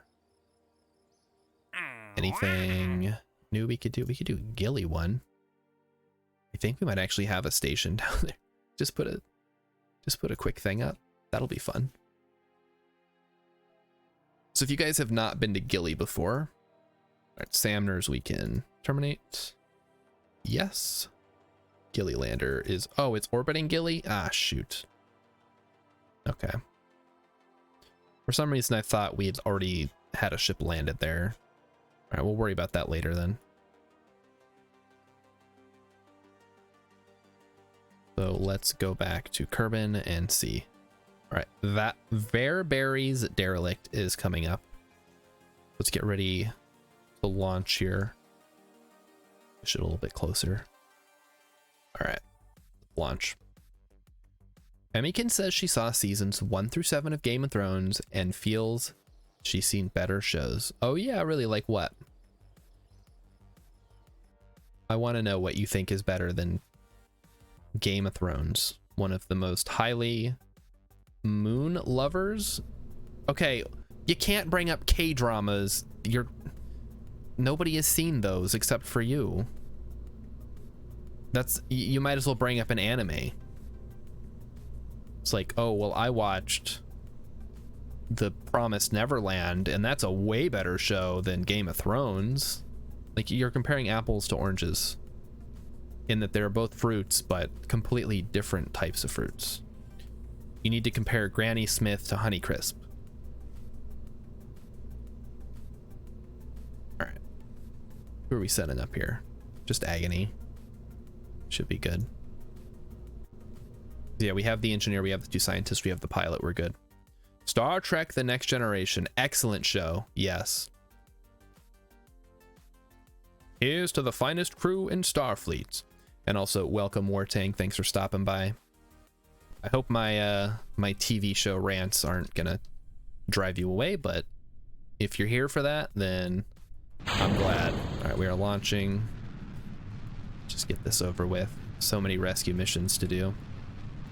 For some reason, it seems like they never gave me any rescue missions the whole time we were doing the Duna and Eve stuff. And then as soon as we get back, they're like, oh, here's one here, and here's one here. Oh, and there's one on the moon, and there's one at Midness, and yada, yada, yada. All right, Emmykins. Why can't you bring up K-dramas? Because they're better than modern Western dramas. Yes, you need to compare American shows to American shows. I would say the same thing if you were like, oh, well, Downton Abbey is better. Like, yeah, obviously it's better. We only get the cream of the crop from foreign countries. I bet there's some really stinker K-dramas out there that we either don't get or that nobody cares about. Game of Thrones was prime time, like, oh, what's the word they use for it? Like prestige TV? It's prestige TV. This is the best of the best. This is what America has to show the world for our best TV. And then it just falls off so hard. So Wartang, you're a Star Trek guy. We have a couple of those in the channel. If Vulcan Rider's around, he really likes the original series. Oh no, he likes the original series and Deep Space Nine are his 2 favorites. I'm torn between Next Generation and Voyager. And what else? What else do I like? I don't know. Downtown Abbey, please, you're being served. See, there you go. You can compare British TV to British TV, and that's okay. Like Blackadder or something. All right, we need to set a target. See where this is going to end up. Ooh, that's not bad.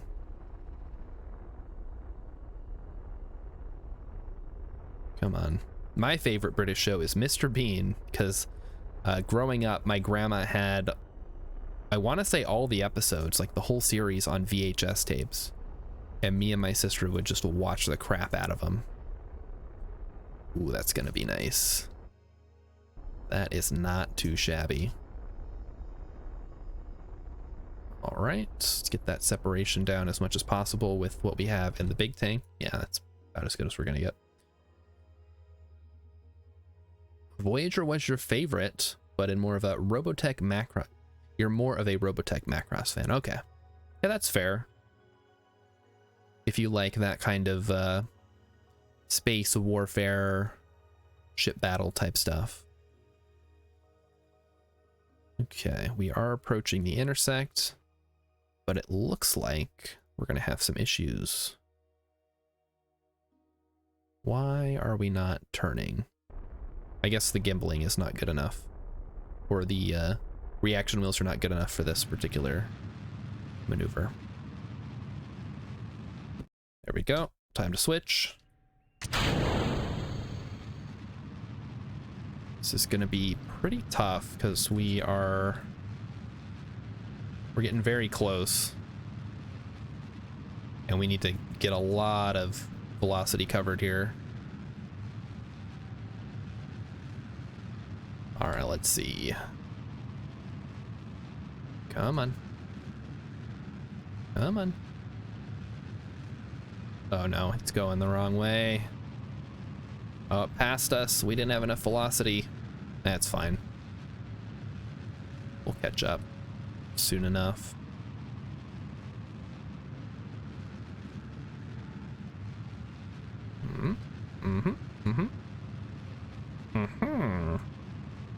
Oh wow, I just realized how much the Kerbals sound like the villagers from Minecraft. It's not that close, but it's close enough, like with their little sounds that they make, because they don't talk in the traditional sense, but they just make cute little noises. And then you have the Kerbals that are like, I can't do a good Kerbal, unfortunately. You guys know what I'm talking about. You've played this game. Okay, let's get on target. We are now approaching. Uh-oh. All right, things are getting weird around here. Let's aim. And get, oh, this kind of reminds me of the music from Endless Space. K-dramas are better, and they don't contain our politics messing with everything. Oh, they contain Korean politics, apparently. Emmykins just recently watched one that was getting a lot of negative press because of the subject matter.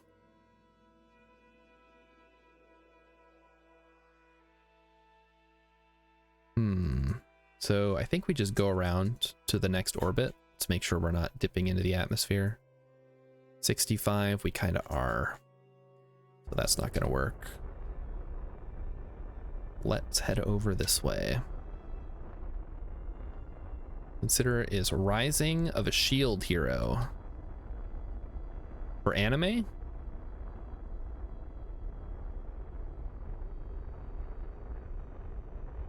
There we go.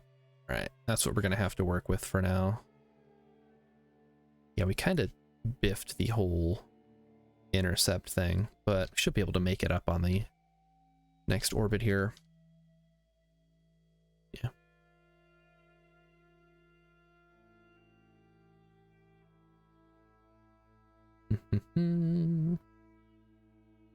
There we go. Almost there. Going around. All right, the question is, I think we don't take the 33 and we go for this 5.5. That's much closer. Yeah, if you're a big TV person, Emmykins, or I guess if you like K-dramas, Emmykins is the resident expert on all that stuff. She is a self-described Koreaboo. I don't watch much TV at all anymore. I just don't have the time. I am pretty strictly a gamer these days. or I'm working. One of the two. There we go. We're slowing it down. Anime. Guy gets transplanted. Okay. Then Me Too'd and has to make his way through the world. Wait, really?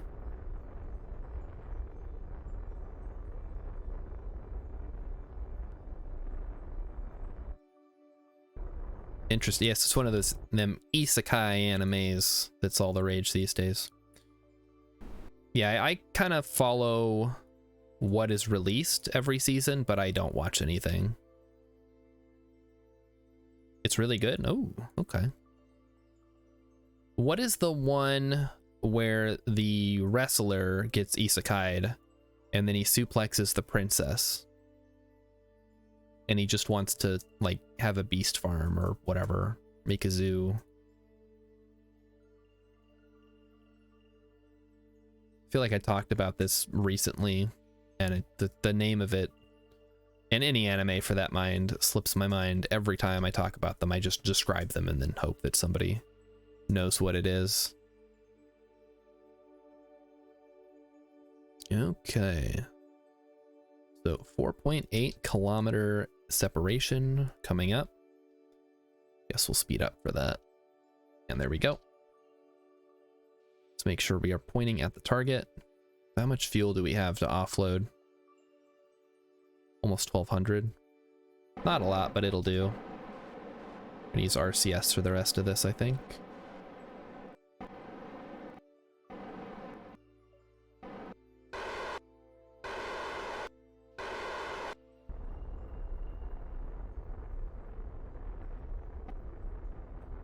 All right, might actually need to use some of our rocket fuel here just to get a teensy bit closer. Okay, that's close enough. Next intersect. Ah, perfect. 300 meters. Kemono Michi.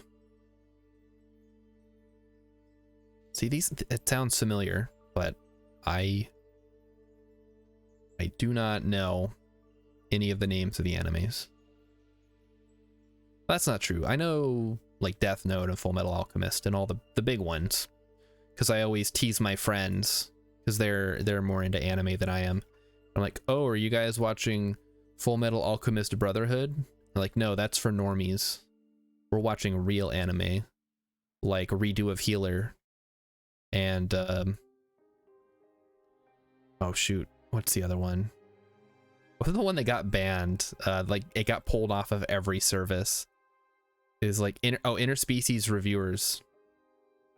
Gate? Oh, I was actually just talking with my friend about Gate the other day. And is it Goblin Hunter or Goblin Slayer? Or those both animes? Now I feel foolish. Slayer, okay. Yeah, I've heard of that one. I've heard Goblin Slayer and Demon Slayer. My friend, I think, likes Demon Slayer, but I don't know what he really likes. He's more of a manga guy. He reads a lot of manga. He doesn't watch a lot of anime these days. Yeah, so I'll always give them crap, like, oh, are you guys watching the last season of Attack on Titan? And they're like, no, we don't watch that crap. Like, oh, but it's the top of my anime list. Surely you watch all the top animes. Anyway, that's most of my experience with animes, is just giving my friends shit. But games, oh man, I can talk about games all day. So what are you, Wartang, what are you, a kind of gamer are you? Do a lot of KSP, I assume, if you're here. Otherwise, typically, if you want a good old anime, look up Slays. Or just Slayer, that might be a typo. The typical thing that we run into here is if you like Kerbal Space Program, you also like stuff like Factorio, RimWorld, Oxygen Not Included, that kind of space logistics, science fiction-y strategy stuff. Slayers, okay. I may have heard of that, but yeah. Okay, so here we go. We are slowly approaching the target. Let's switch it back over to RCS. which is what we were originally doing. Oh, wrong way.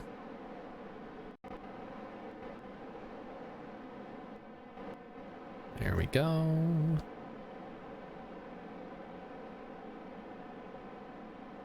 KSP Battletech simulations from the depths. From the depths. That sounds familiar. Is that the one that's with the wooden ship and you have to control your crew? Or is that a different game that I'm thinking of? And then Battletech. Yeah, I've seen that one too. I haven't played that one. Is that the strategy one, or is that the like mech piloting simulation one? And actually, speaking of Battletech, my friend, when I was in the army, had a set of Battletech cards, which I think, you know, that was back in the 90s when everybody was trying to get in on the trading card game craze. And so he had these Battletech cards that we got to play with. They were so cool.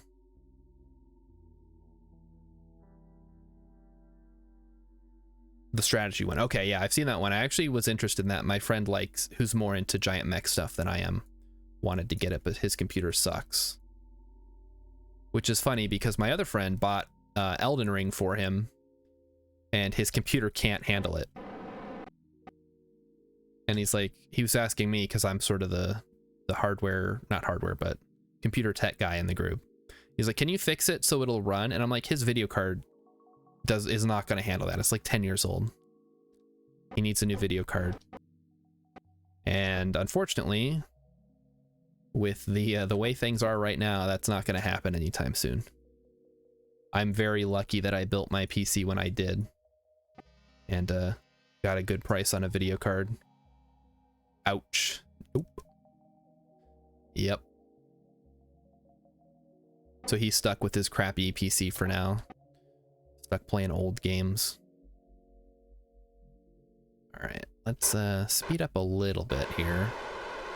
Yeah, should be good. And it's not like we're docking, so we just have to get close and then switch over. Okay then. So other games that I've been playing recently are, strangely enough, Grounded, which has nothing to do with space or sci-fi or simulation. But I got talked into playing a multiplayer session, and then I just kind of got hooked. And I've also been playing Thea the Awakening, which is a 4X strategy RPG type game. It's very fun. Highly recommend it if you can get it cheap on Steam and you like that style of game. Okay. Let's do a little hydration while we wait.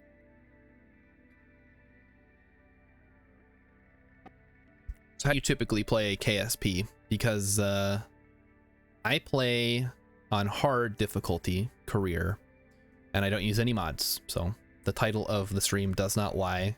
There are no mods, and the difficulty is in fact hard. So that's no reverts, no quick saves or any of that stuff. And then a lot of less rewards for missions and less resources on planets, that kind of stuff. Icarus, actually, we were talking about that today too. Let me hang on, let me look up what that one is. Somebody else mentioned it, and my friend was talking about wanting to play it. Oh, this is from the okay, I know this guy. Yeah, my friend wanted to play this together. I'll have to look a little more into that, because this is the second time today that I've heard someone talk about it. It's from the guy who made DayZ, right? It's that same team, Rocketworks. They also make a different game called Stationeers that I like, or at least I have, whether I play it is a different story. It's kind of like not Station, I just said that. Stationeers is kind of like Space Engineers. But I think there's more, it's more granular. You like have to place individual bits of cable and that kind of stuff, whereas I think Station Engineers is a little more big picture. No, it's Space Engineers, not Station Engineers. This is why games shouldn't have similar names. I get confused. Okay. Let's do a little time warp in here. Get a little closer. You do that at work? No thanks. Okay. Are you an electrician-y type? Working with all the cables or more IT stuff? I am an accountant, so I don't really have to work with anything physical. It's all... Ooh, another pilot. Welcome aboard, Verbury. We're always looking for more pilots. I don't work with anything physical typically. It's all spreadsheets and numbers and papers that I have to turn in, that kind of stuff. Very boring, but I get a lot of YouTube and Twitch chime in, which is good. You build elevators. Oh, that's freaking rad.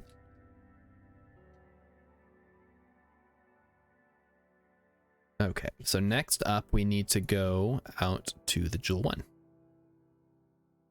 So let's do that. Okay. Maneuver, come on, let me move you. Don't be so difficult. All right, so we want to extend that out. And there we go. Yeah, there's a pretty eclectic mix of people. I think everybody's over on a different stream right now, so they're not here at the moment, but there's a pretty weird mix of different professions in the chat typically.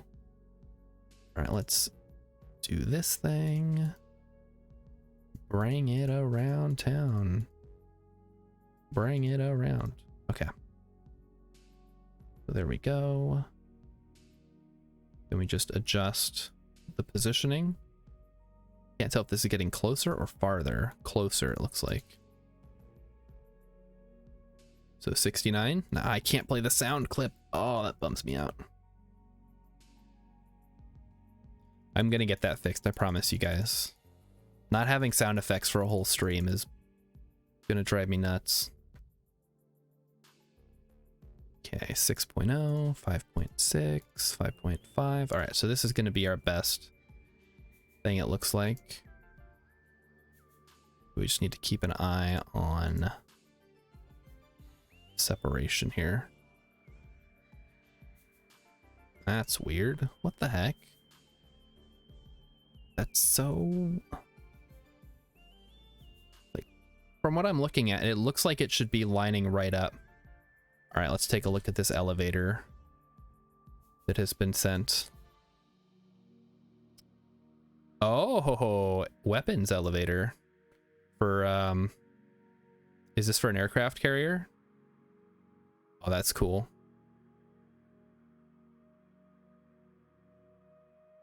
Very fun. So not like a people elevator.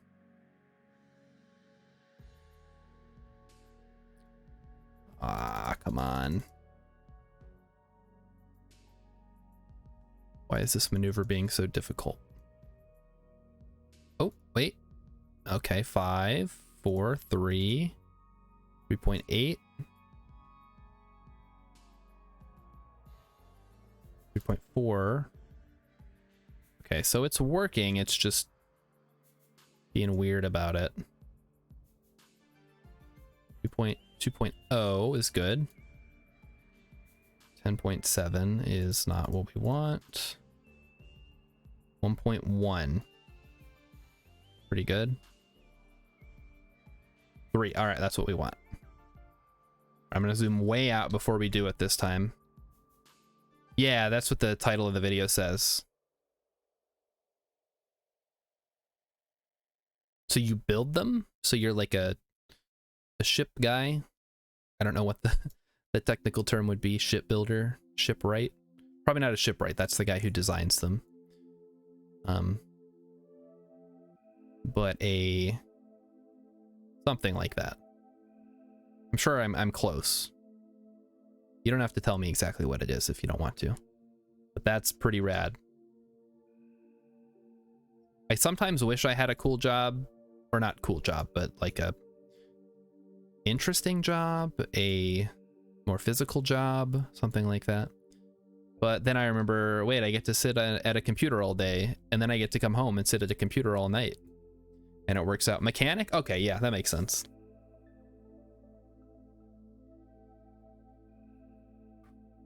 All right, we are approaching the maneuver.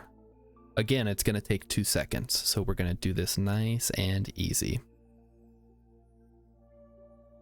Yeah, sometimes I wish that I did work with my hands, but then I remember I'm a pudgy little guy who gets winded going up a flight of stairs, and I'm like, well, I probably wouldn't be a good fit for that. And oh, okay, we overshot it a little bit, but that's okay. I mean, it's not super okay. It's not terrible though. We'll make it work when we get over there. Doop doop. When I think of all the trouble I had doing the PT test when I was in the Army, boy, it never felt like I was improving despite the fact that I had to do so much PT. You'd think I would have got better at it at some point. But I just stayed pretty consistently bad. And a lot of that's on me. I'm like naturally lazy. But at the same time, I feel like, you know, we could have done more effective exercises or something. All right, we're going to do this thing again.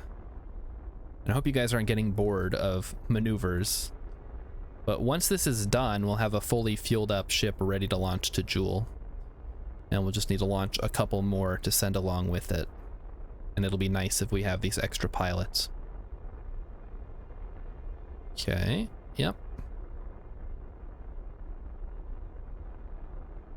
Definitely getting there. You tried to join, but your hearing kept you out. Yeah, they're pretty picky about that kind of stuff. You gotta be able to see, you gotta be able to hear. I don't know how they let me in. Like, oh, you know, you're kind of fat and out of shape, and they can fix that. I'm like, well, they tried. What branch were you leaning towards? If I could do it again, I would go in the Navy, just because all the Navy guys that I met while I was in the Army were super chill. Just seemed a lot lower speed, which is more my speed. And people always think the Air Force, but all the Air Force people I interacted with were always seemed like they were on edge about something. Like any minute, someone would show up and, you know, get mad that their uniform was just a smidge out of place. And then the Marines were just dumber than a box of rocks. Even the smartest one that I interacted with was still, like, not that smart. Smart enough to learn Arabic, but, you know, I don't know. You wanted to fly UAVs? Ooh, I actually, yeah, so I was in a battalion. One of the companies was the UAV guys. Just the smaller ones, not the big guys. But the ones you throw, essentially. I think we had some slightly larger ones too, because we had to go out to the hangar a couple times. But nothing, not like the Reapers. Didn't have anything that big.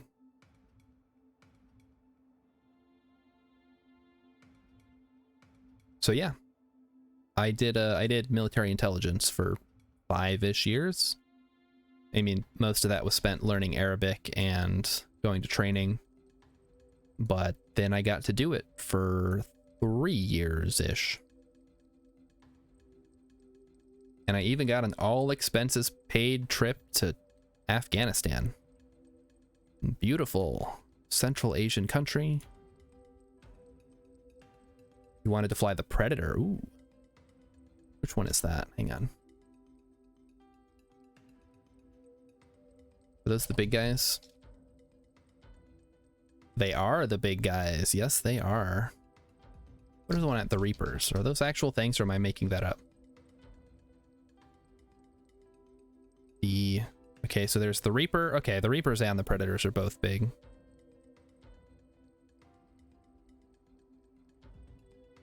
Where is... Okay, this is Joule 1, so this is our actual target here. that we're gonna have to dock with. All right, 0.1 kilometers. We'll wait for that then.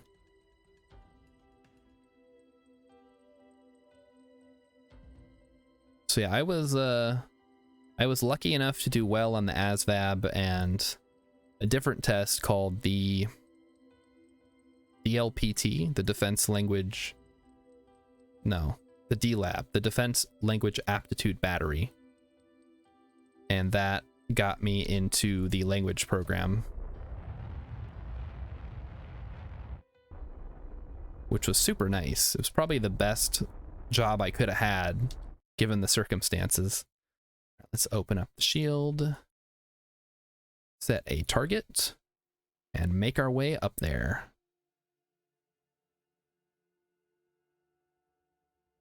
You thought your hearing would keep you out of any situation that would require better hearing than you had. Oh, you thought that with your hearing it would keep you out of any situation that would require better hearing. Yeah, I mean, it depends. Like, there's a lot of stuff you can get waivers for. I'm not super, like, up to date on it. But I know when I was going in, they were just like, oh, this is wrong, this is wrong, this is wrong, here's a waiver. We'll figure it out later. And they just let everybody in. I think they're maybe probably a little more picky now. But depending on when you were trying, it might have been a possibility.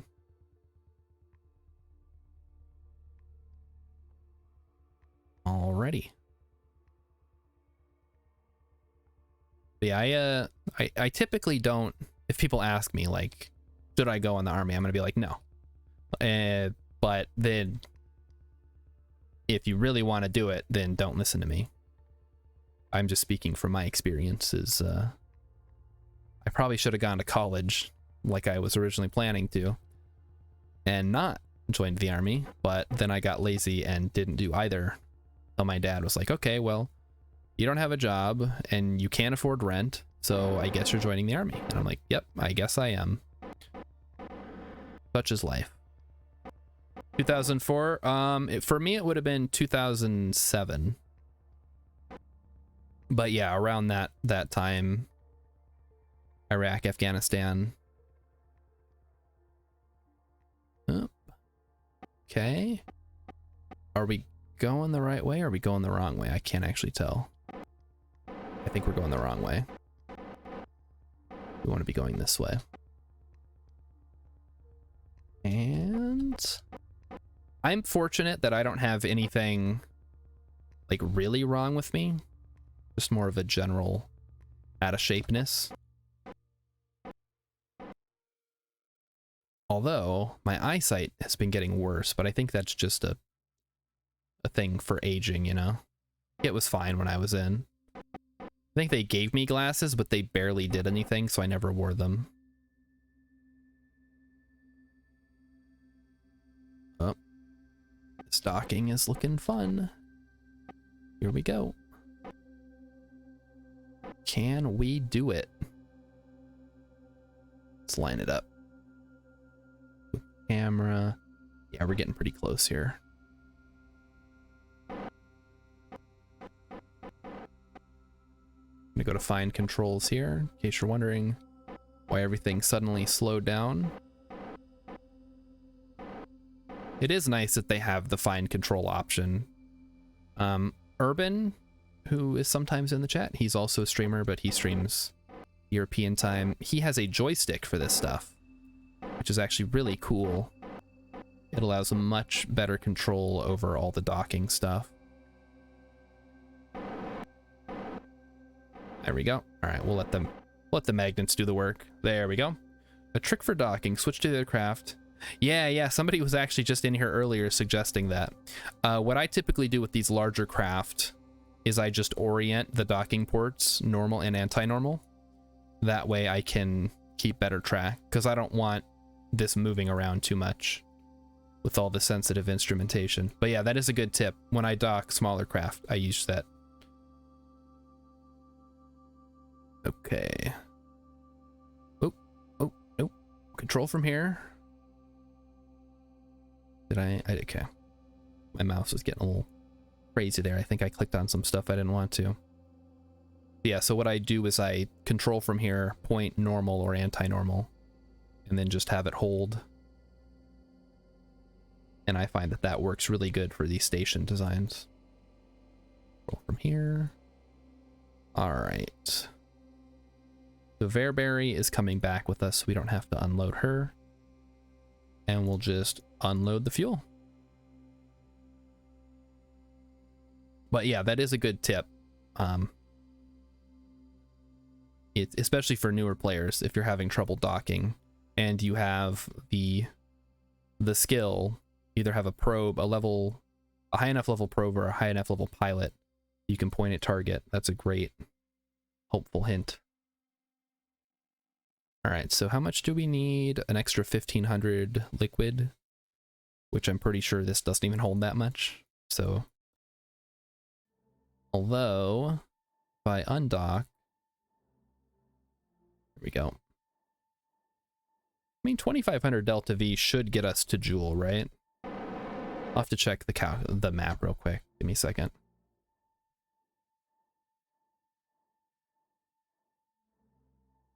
Okay. According to the map, it's 950 to leave Urban Sphere of Influence, and then another 980 to get a capture. Or to get an intercept with Joule. 160 to capture. And then we're going to Val, so that's 620. Okay, got it. I didn't keep track of all that math, but I think 2000 on its own is probably good. Shoot, I'm stuck in fine controls now. Yeah, 2500, that's probably good. We'll send up, I think there's one more shipwreck we need to get to. And we'll just offload any extra fuel from that. Okay, RCS on, and away we go. Is that the KSC over there? Yeah, there it is. We're going to be coming in on this side of the planet, looks like.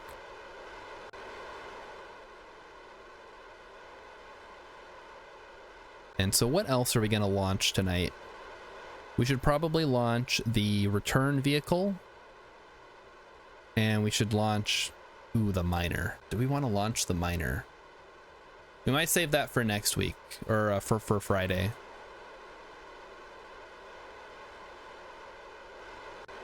But we could break up the monotony of these rescue missions by heading over to Gilly and doing a quick landing to finish that mission for planting a flag. Yeah. What else? We gotta save Danzon from Minmus, Waring from Kerbal, and oh, there goes all the monoprop. What was the other one? Magtop from Orbit of the Mun. Make sure you bring batteries and solar panels. There is not a lot of light near Joule. Ooh, that's a good point. That's the farthest out we've been. We do have batteries and we do have the big solar panels on the station, but I'll double check that all of my other craft are going to have enough. And we did unlock RTG, so we could probably just use one of those if we need to. All right, coming in. Let's not land on the mountains. That would be great.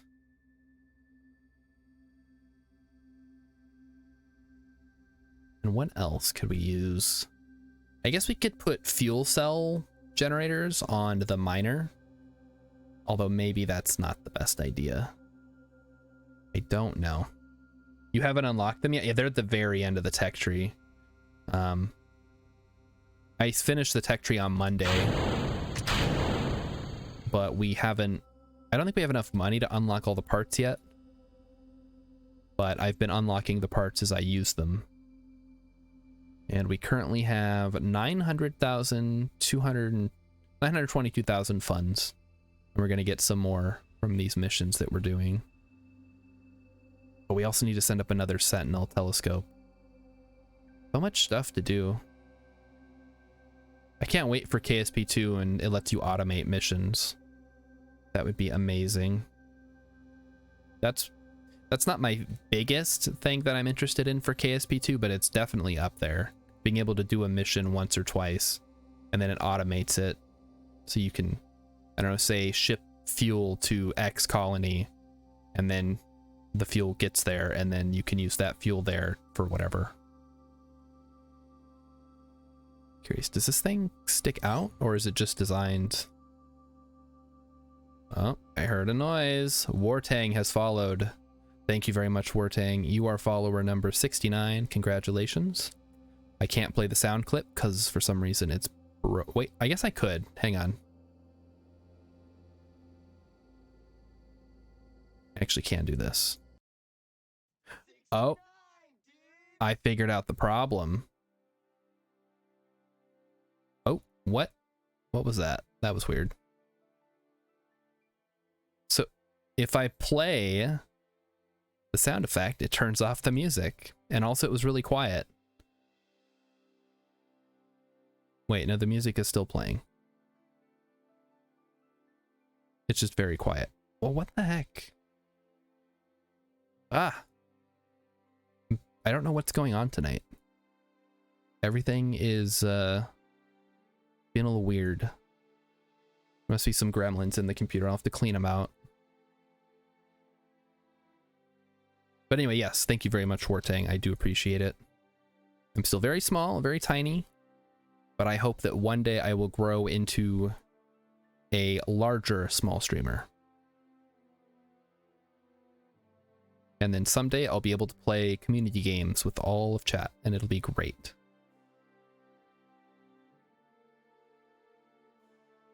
Okay, I can hear the music again.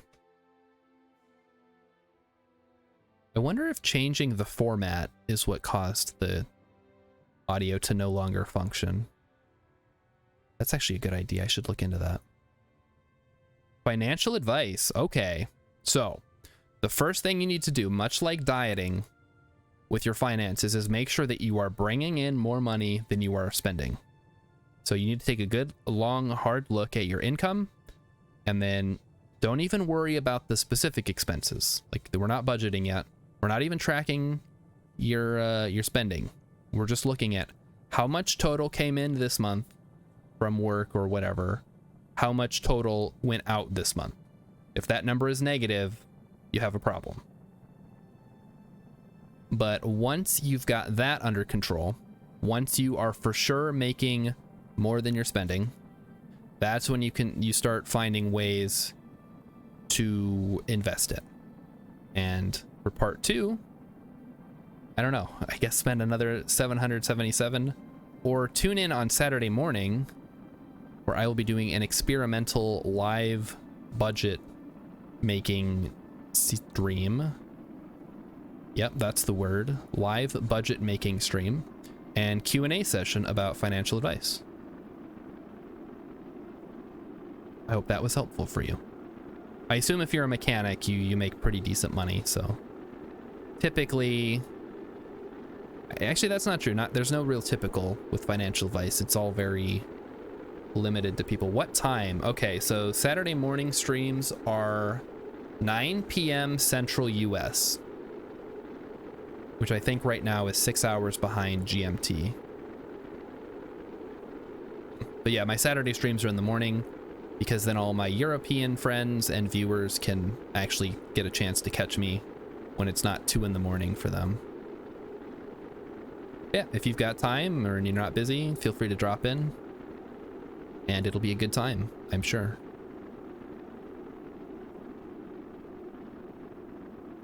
But for every other day that I stream, I start at 6 p.m. Central US, and I either go for 3 hours if it's Monday, Tuesday, Wednesday, or Friday, or no, or if it's Monday, Tuesday, or Wednesday, and then Friday I try to go 4 hours. And here we are. We have successfully re-entered once again. All right, so we've got Verberry. So Wearing is the one that is next. But before we do that, we're going to go ahead and land on Gilly and plant the flag.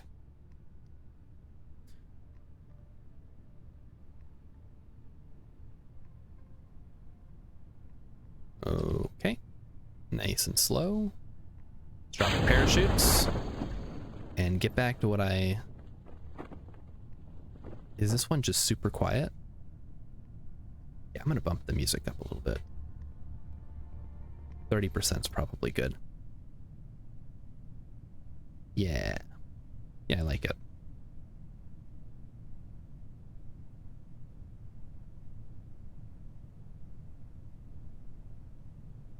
Nope. Okay, still doesn't work. Right. Like I said, I'm gonna get those gremlins out of there after the stream tonight.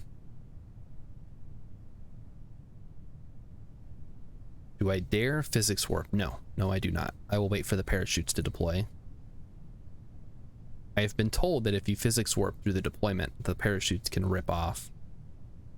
And I'm not willing to risk it today. No matter how much I really want to speed this up. Oh.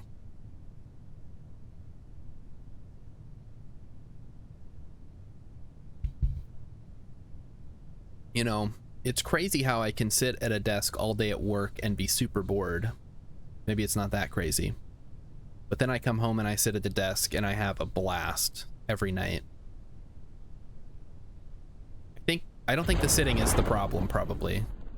It's probably what I'm doing. All right, now we can do physics warp.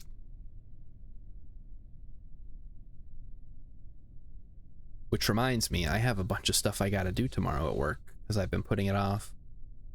So for all of you people who are not accountants, you should know that the beginning of the month is the most hectic time for us because we call it, we do what is called a closing. So at the end of the month, once the month is done, we can start collecting all of the information and all the transactions for that month. And then we do whatever it is we need to do with them. And then we close the month. So no more entries can be put in that month. And the higher up people, they want that done as fast as possible because they want to have their numbers. So it gets very hectic because I got to work fast and get a bunch of stuff done. But then once that's done, the whole rest of the month is kind of slow. Nothing really happens. I have time to relax and get other stuff done. Adjust the formatting on my spreadsheets, which is one of my favorite things to do. Yes, the jokes are true. Accountants do love spreadsheets. All right, rescue. Okay, another rescue mission. Oh, haven't I suffered enough, game? How many more Kerbals do we need? We currently have a pilot, 2 pilots, 3 pilots. Oh, that's actually probably the most we've had in a while. And then 1 scientist and 3 engineers. Okay. How much did we get for that one? 33,000. Let's head over to Gilly and do a quick landing. Although, I don't know if quick should be used in the same sentence as Gilly, given our past results with this. Oh, crap. I just remembered who's in this thing, and it is not a pilot. All right, so I am now going to demonstrate how to land a craft that has no pilot. Hope you guys are ready. No SAS available. Yup. So Meg, good luck. Let's get some electric charge in here. But once you're on the surface, I guess it'll be fine. Let the landing legs do most of the work. Okay, let's activate the engine. There we go. And we'll just keep an eye. There we go. And we should have enough fuel to do quite a bit here. We just have to be careful that we're not flopping around a lot.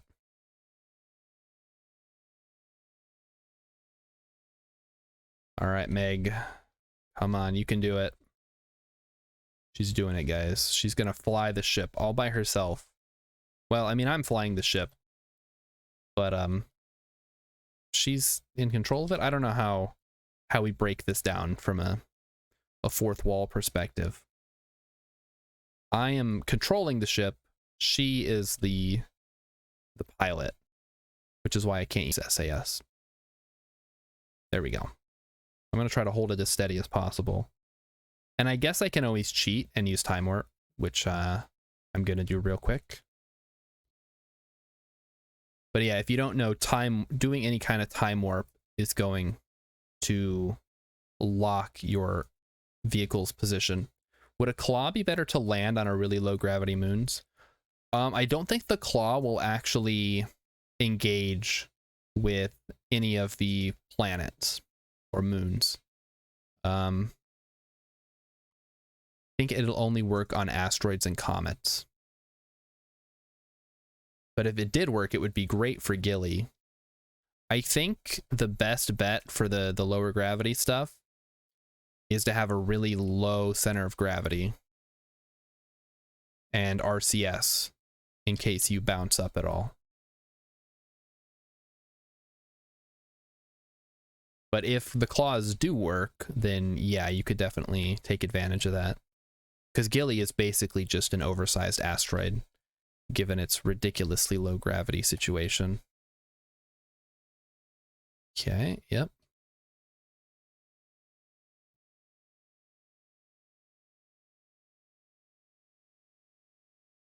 I'm going to call that good enough to continue time warping until the game tells me no. We can land on one of these mountains. That might actually... Yep, the game has said no. So let's switch to... Yeah, let's physics warp here. Game... Doesn't quite like that. What about the ground anchor? The ground anchor is kind of buggy, but if you can get it working, then yeah, that's a much better option. But I've seen and heard some horror stories with the ground anchor, so I would not personally use it for anything important. I say as I physics warp for the next 10 minutes at 4 times speed. At this point, I could just point at the planet and it would make more sense than this. Dock to the moon. Yeah, the most interesting thing I saw somebody do with the ground anchor was create a hanging base from one of the Mun arches, which is really cool. So they installed the ground anchor on top of the arch and then built a support down under it, and then they had a hanging base down there. And I want to say they used in-flight construction to do some of it, but I don't remember the exact way that they did it. There's a video on YouTube. It was probably Mark Lown or something, or Matt Lown. Matt Lown, or one of those other big KSP YouTuber guys. When I was more into the game a couple of years ago, I watched those pretty regularly, but now I don't watch as much KSP content. I think it's kind of dried up at this point. Most of the stuff I see is like Scott Manley does all his real space stuff, which is just news essentially. And then you see a lot of people talking about KSP2 news, waiting for that. But yeah, most of the stuff that can be done in KSP1 has been done already. I mean, the game's been out for like a decade. Okay. So we still got a ways to go. I don't know why I stopped time warping. Okay, yep. Let's go back to time warping. We'll wait till we're like 500 meters away. Maybe not that much. But maybe. Okay, that's probably good. Switch to surface. Yeah, probably don't need to start burning just yet. Although, it might be worth it to get our velocity be straight up and down.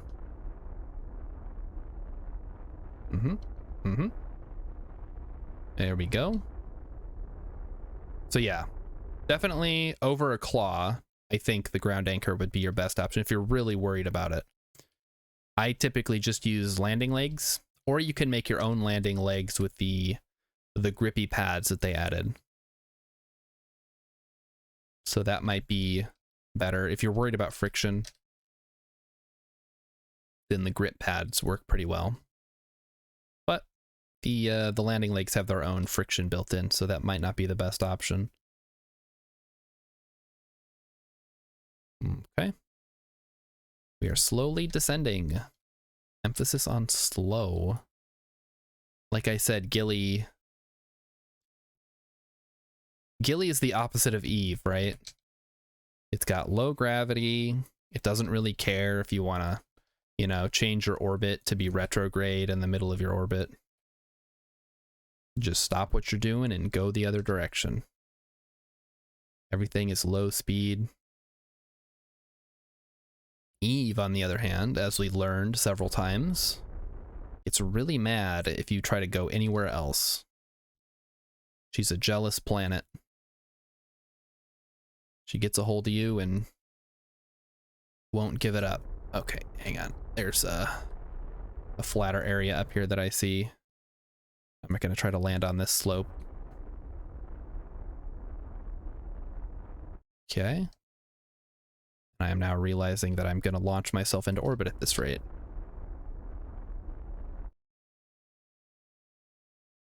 So let's not go into orbit.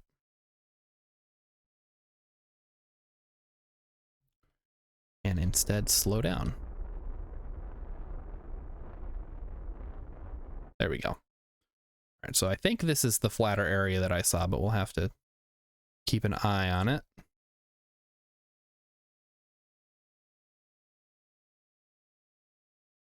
Okay, slow down the rotation. The lack of SAS is killing me, guys. Can't get the rotation to go correctly. Like the opposite. Does this have enough room for a passenger? This one does not. No, this is a one Kerbal craft. And the only reason we have an engineer in here is because we had an extra engineer and we had a Kerbal that we rescued that needed to go home. So we left Meg up here just to, you know, have her somewhere, and she's an engineer, so we don't care if she's not available. And I totally forgot she was an engineer and we didn't have a pilot when I took this mission like 2 hours ago. So this is where we're at now. I guess technically, if you really needed to have a Kerbal on here, you could have them grab onto the ladder and just go very carefully. But I don't know how well that would actually work. And honestly, we probably don't even need to burn that much here. It'll just be a nice, easy landing. I don't know why the textures aren't popping in correctly. Very blurry, you guys can tell. So no, it is not your screen. It is the game being weird. All right, come on. Stick to the surface, please. All right, whatever. Extend the ladder. Meg is gonna get out. And she's gonna plant a flag. And there she goes. Just flying off into space for taking one small step.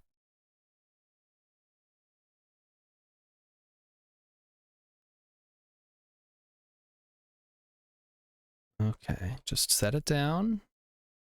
Easy. Nice and easy. All right. So we get an EVA report. Gilly's Highlands. So we'll just plant a flag.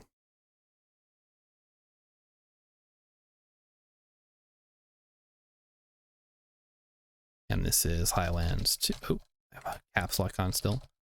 Highlands 2. And Meg.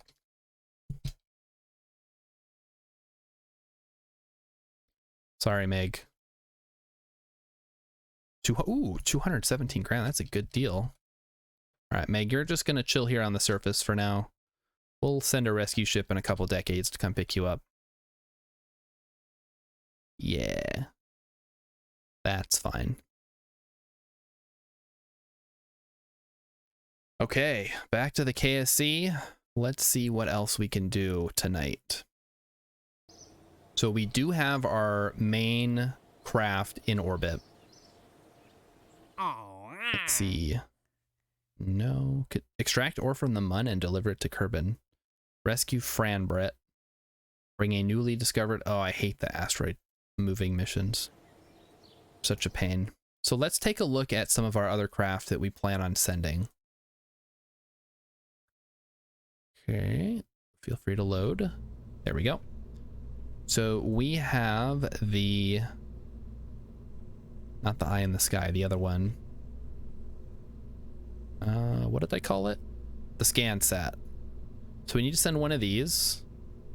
And I believe it just has a liquid fuel engine. What does it have in a vacuum? 2200, 3200. That should be more than enough to get us to Joule. Yeah, we could probably launch this now. I don't see anything wrong with it. This is a pretty easy one. And we're going to be putting this in polar orbit of Val so we can send our miner down to gather ore. And that'll let us refuel around Joule and let our lander do multiple missions. Okay, here we go. Launching it up. If I remember, this one has a very low thrust to weight at the start, but it's super stable, which is nice compared to when we tried to launch the station. It was wobbling all over the place. That was not a good time. And if for those of you who went through for the raid on Monday, when I went over to the Coop group, I was like, I just launched a very expensive station and it crashed. I'm like, that sounds like a good stream. I would watch that.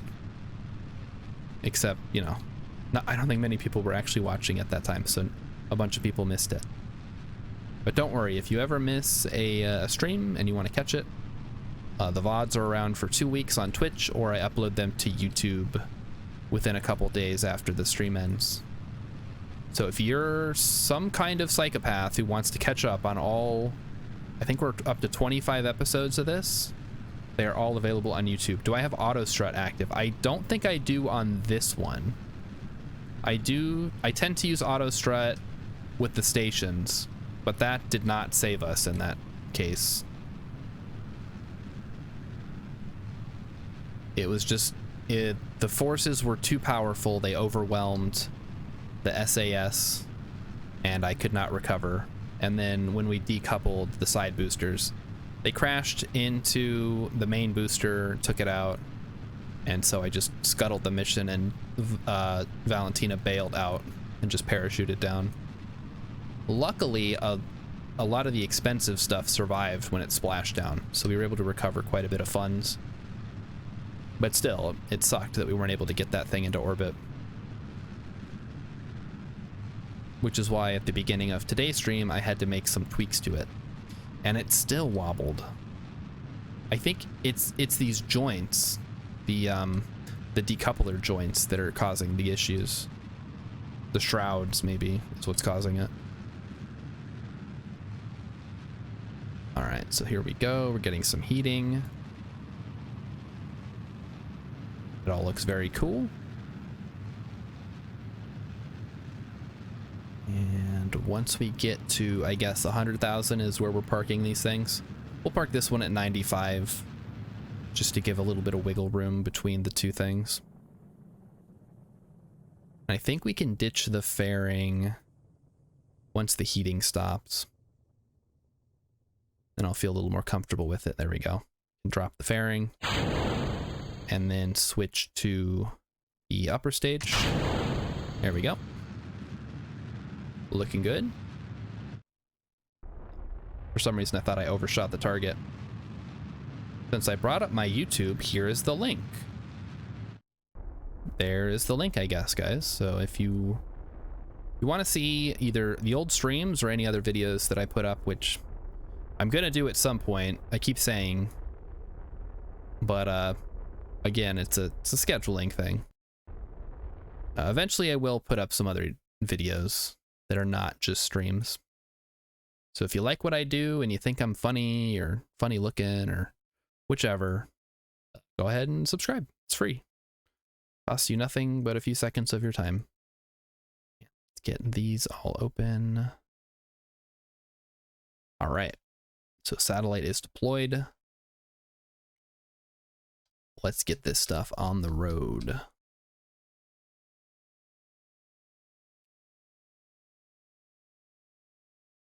All right, so I think the rule of thumb is you want to burn at about 40 seconds away from apoapsis. So we're going to test that hypothesis now. What do we have? 3,000 here and then 2,200 in the upper stage. That should be plenty, right?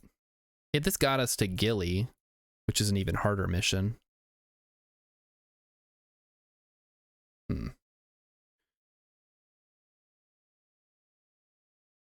Ooh, we're way off on inclination. I think I was having some issues there. But yeah, we're a few degrees off from what I would consider a normal orbit. I don't think it matters. When we launch to Joule, we'll have to tweak it anyways. All right, we are approaching apoapsis very slowly. Okay, hang on. Why did the music stop?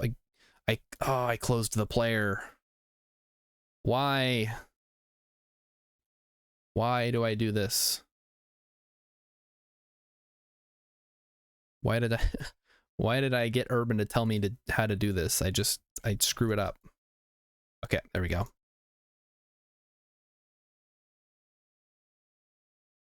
Gonna play?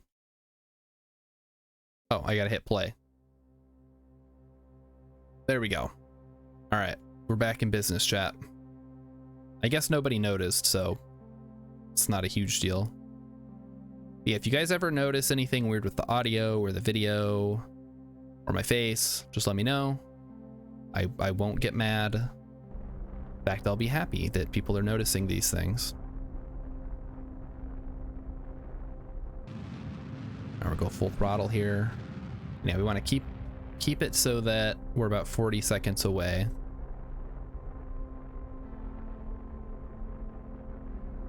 We don't want to increase our apoapsis too much because I specifically did not want to go into the 100,000 orbit, but I guess with this inclination it doesn't matter if there's some overlap.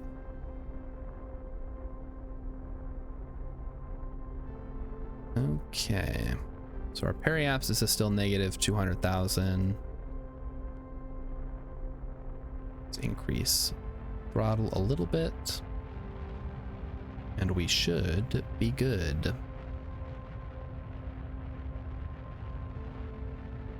Wow, it's bouncing all the way out to the MUN relay and then back. It's interesting. I guess at least it's getting signal. There have been too many times where the probe, despite being in orbit around the planet, was not getting a signal due to a lack of communication satellites. Which I guess is fair. Like, I play it on hard mode. I should deal with that. Having to set up a pretty simple communications network. I know that was a big thing for a while and probably still is. People posting pictures of their amazing 100% coverage communication satellite networks. But I like to keep it minimalist. Do as few as possible. Just stick relays onto other things that I'm going to be using. That should be good. So this thing is here. It's ready to go to Joule. So that is check mark number 2.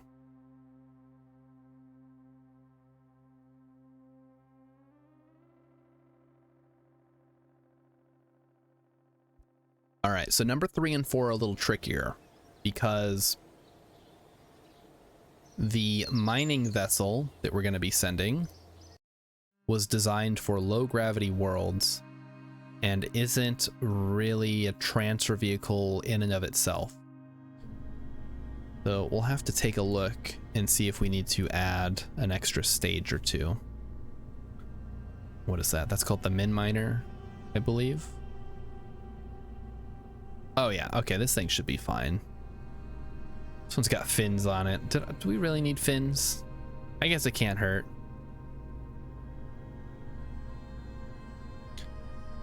So yeah, it doesn't have a lot going on up top. The vacuum's got 2600. I guess if we loaded it up with ore, that could help. And then we could just refine it when we get up there. I don't know if that's the best option though. We might just want to send up a transfer stage.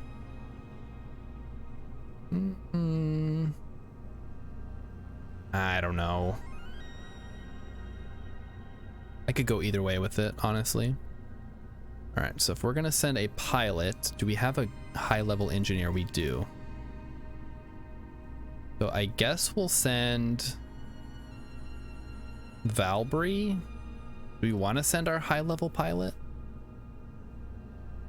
I don't know.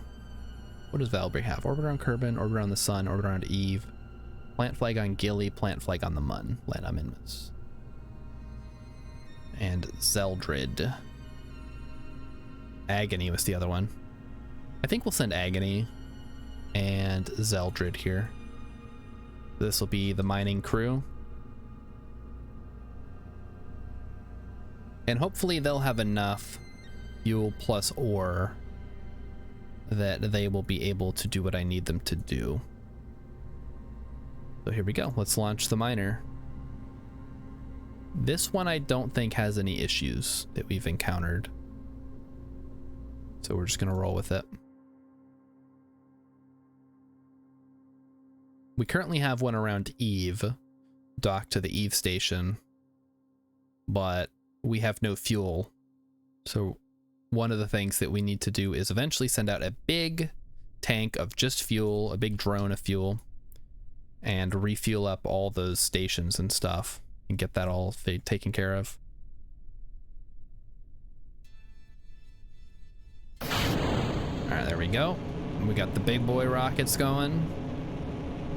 Ah, these guys are so cool, the twin bores. One of the better, I guess, I don't know that you'd consider this a booster stage, but it makes a good booster stage. Oh my gosh. Possibly an alien has finally arrived with a party of 12. Holy cow. Where'd you find all those people? Hello guys, you probably already know me. Oh wait, Mr. Lobato, you're new. Hello, welcome. I am Starship Zero, friend of Possibly an Alien. We do a collaboration every Tuesday. And I play Kerbal Space Program right now. Sometimes I play other games.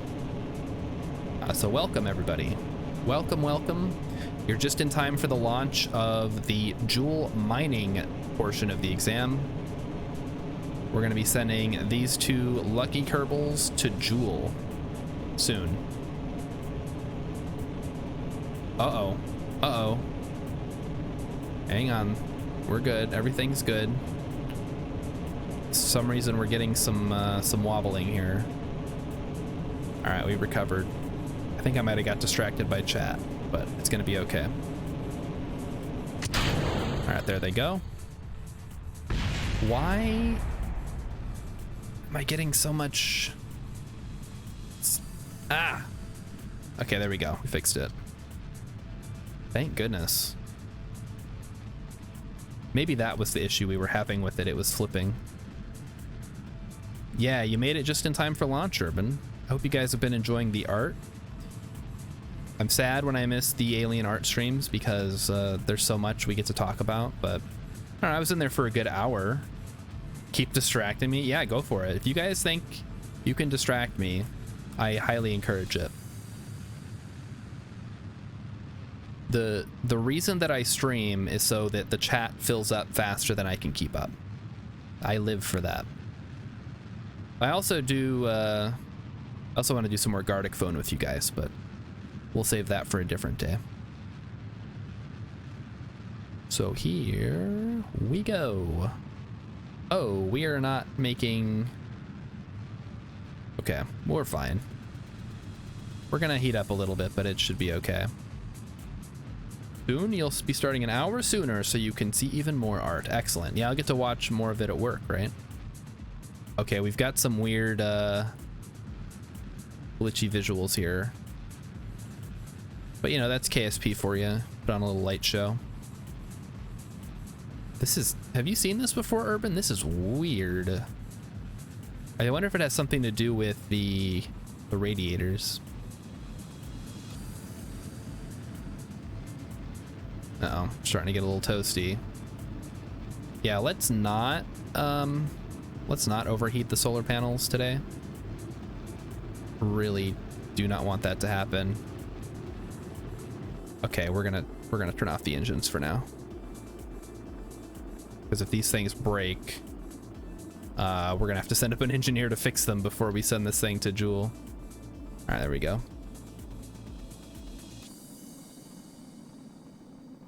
Okay.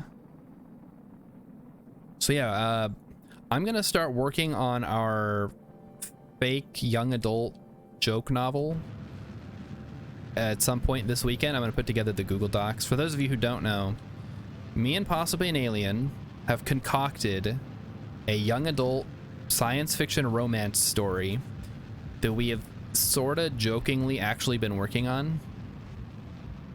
And we just came up with the name today. It's called Shifting Stars. It's the flat front causing a perfectly flat plasma cone texture. Oh, interesting.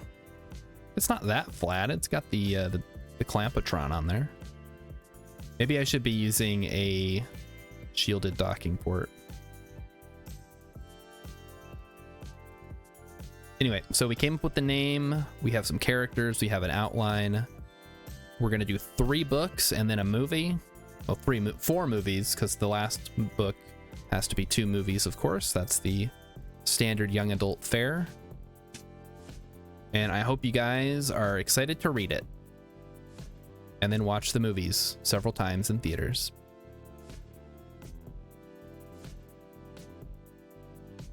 All right, I have adjusted myself. You guys didn't do a very good job distracting me, by the way. Very, very disappointed. Low effort distraction. Urban, actually, I had a question for you because you're the sound guy and the video guy and all that stuff. How is the music balancing to your ears, to your highly trained editor ears?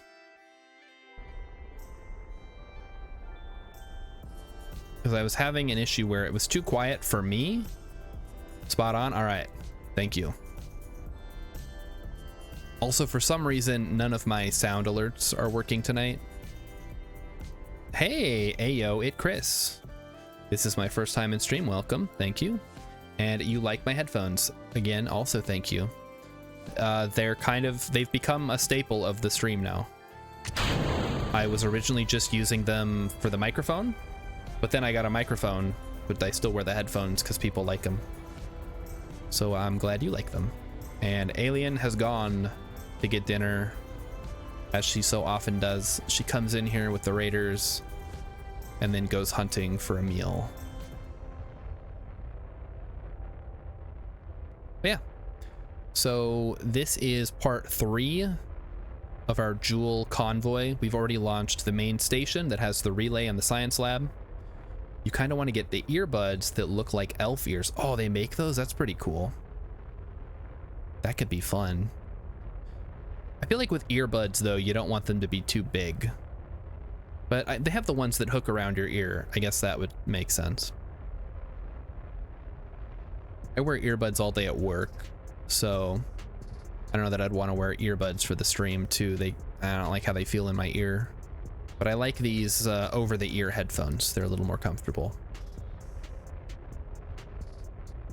So here we are. Anyway, yeah, this is part 3 of our Joule mission convoy. We've launched the science lab, habitation module, station, relay combo. This is the mining ship that we're launching. And then we will also be launching a lander. And we've already launched the, oh, what is it? The or a scanning satellite that needs to go there. Is the low throttle burn intentional? Yes. I think so.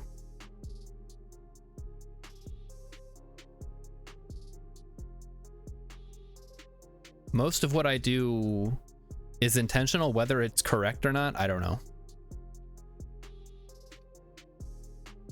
Anyway, we're almost there. So yeah, we have another person we have to rescue as well. Bearberry we already got. We have Jewel 1, which is our station.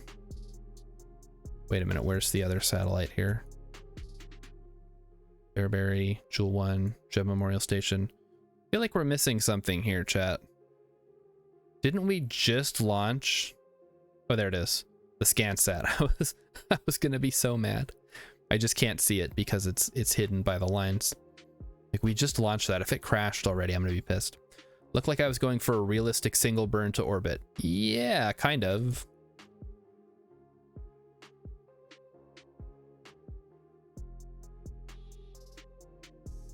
At this point, all the stuff that I do with launching is like kind of involuntary, unconscious. I'm just going through the motions.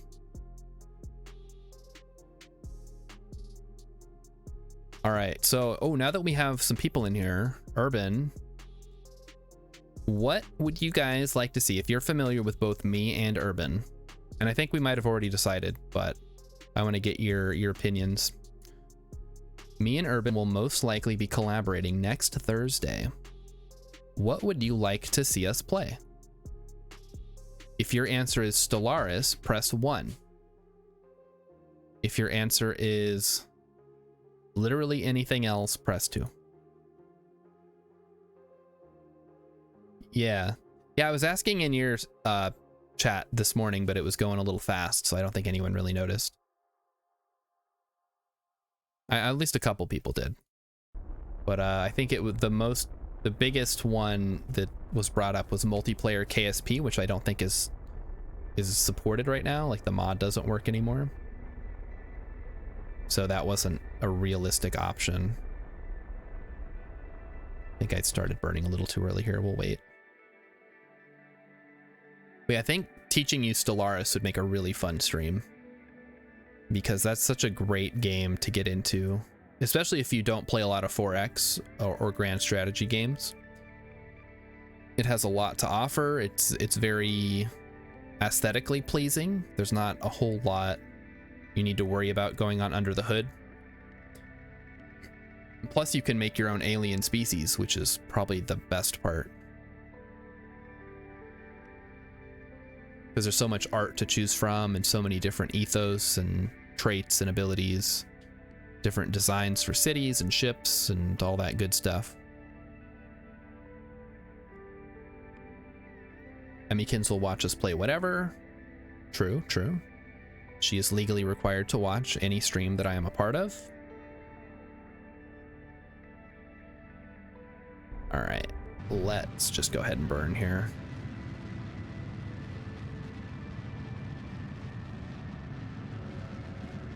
There we go. The only game you play that's close is Civ. So which Civ games have you played? Just 6, or are you a Civ veteran? 5 and 6, okay. So I grew up playing 2, and then I played 3, 4, 5, which 5 was probably the one that I have the most hours in. And then I got 6, but I don't know, I can't really get into it. It feels so lacking. They experimented a lot with it. They tried a lot of new features, but it's just, yeah, it's a lot better now, but it's still, I think 5 is still the king. Obviously, if you go back to 4, it's completely different because it's all grid-based, and you have the Doom Stacks mechanic, which was removed in 5 when they made it so only one unit could be in a tile at a time, which I think was a good call. It made battles a lot more tactical, but it was a real departure from the old school style Civ games. But yeah, if you're familiar with Civ and you can play that, and Stellaris isn't too much of a step up. All right, right, so this is in a good holding orbit. Get the solar panel, and we'll leave the solar panels in. They're not burning any power right now, right? In fact, we can probably send up a fuel tanker to top this off at some point. All right, back to the KSC. 6 has that back. Yeah, 6 has the, yeah, 6 is the same as 5 basically. Or they're very similar in the map and the battle mechanics. But 5 introduced that whole 1 unit per tile. Okay. Now we've already seen all these. I don't want to do any of those. All right, so the last piece of the puzzle and the most complicated one that we have is going to be the lander. So let's go ahead and grab that. Shoot, I don't even remember what we called that one. I've lost track of what ships we actually use. The Gilly Lander? No, these are the drone ships. We don't want those. Is it the Mun Lander? No, it's not that.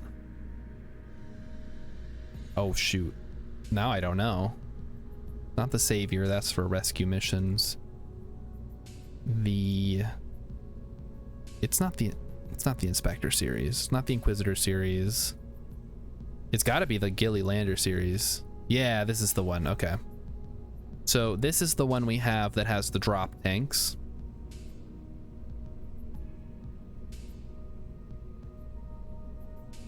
And in fact, I kind of am tempted to add more, but I don't think it's necessary, even for Jewel.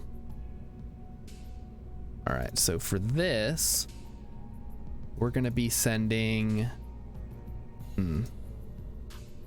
I guess we want to send a pilot and a scientist. And then we'll leave 1 seat empty. So when we dock with the station...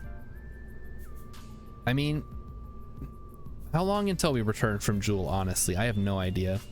6, you can make armies and armadas. Yeah, that's... I think that was in 5 as well. But yeah, it basically just makes a pseudo doom stack, because the doom stacks in 4 and before that were just like you put all your units on 1 tile and then just throw them at the enemy. There was not tactical combat. I mean, there kind of was with terrain, but not really.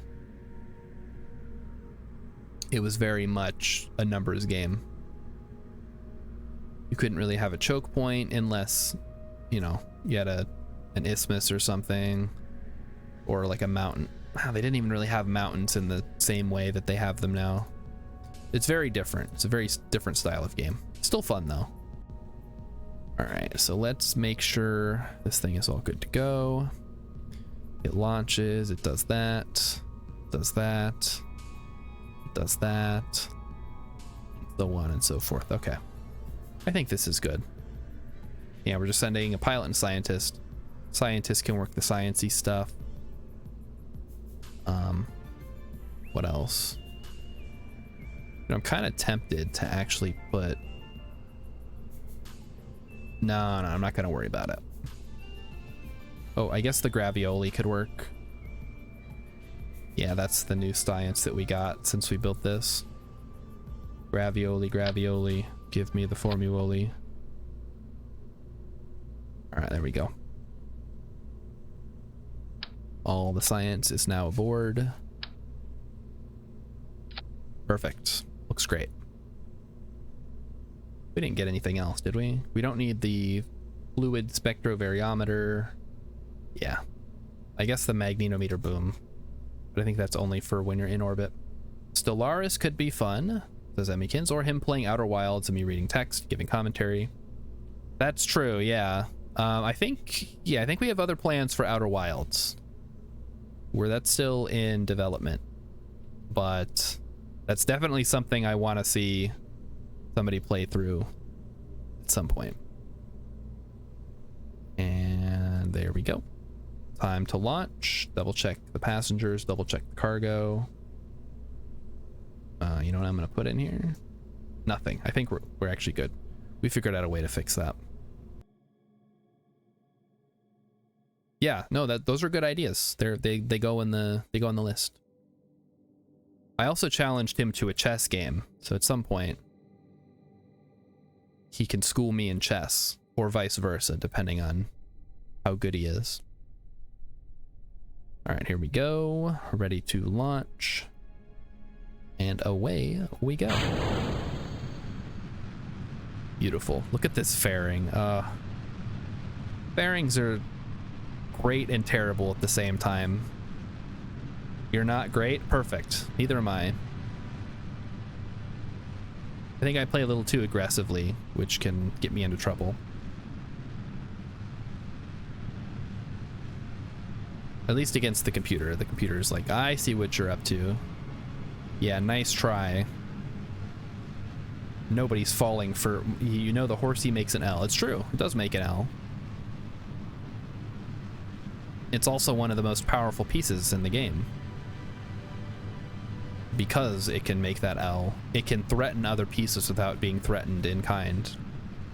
Whereas typically, if you are positioning your piece in a way that it can threaten another piece, then it's opening itself up for attack.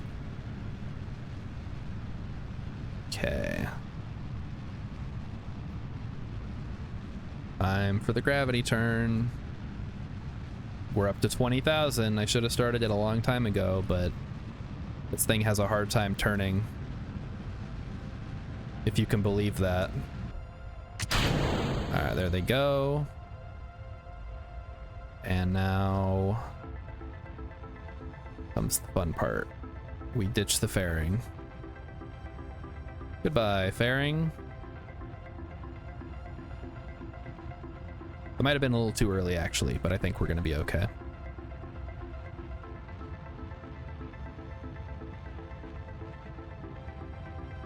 Emmykins is going to root for Urban because you want to see someone other than the computer beat me. I've lost to plenty of people in chess, but I guess you've never seen it, so yeah.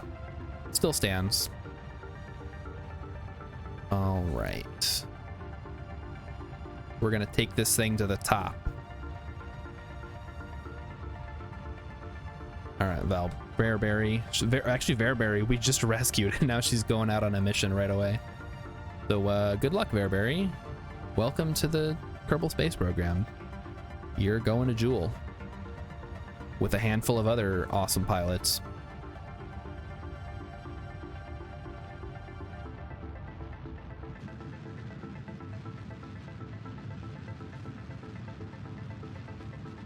And there we go. To a nice, easy launch. Well, we had some issues early on, but it's fine now. It's a mainsail. It is a mainsail. The mainsail is great, but it's also it's not very efficient. 310, I guess, isn't terrible. But it feels like compared to like the Poodle or something, you don't get nearly as much bang for your buck. Although a Poodle's not going to get you off the ground most of the time.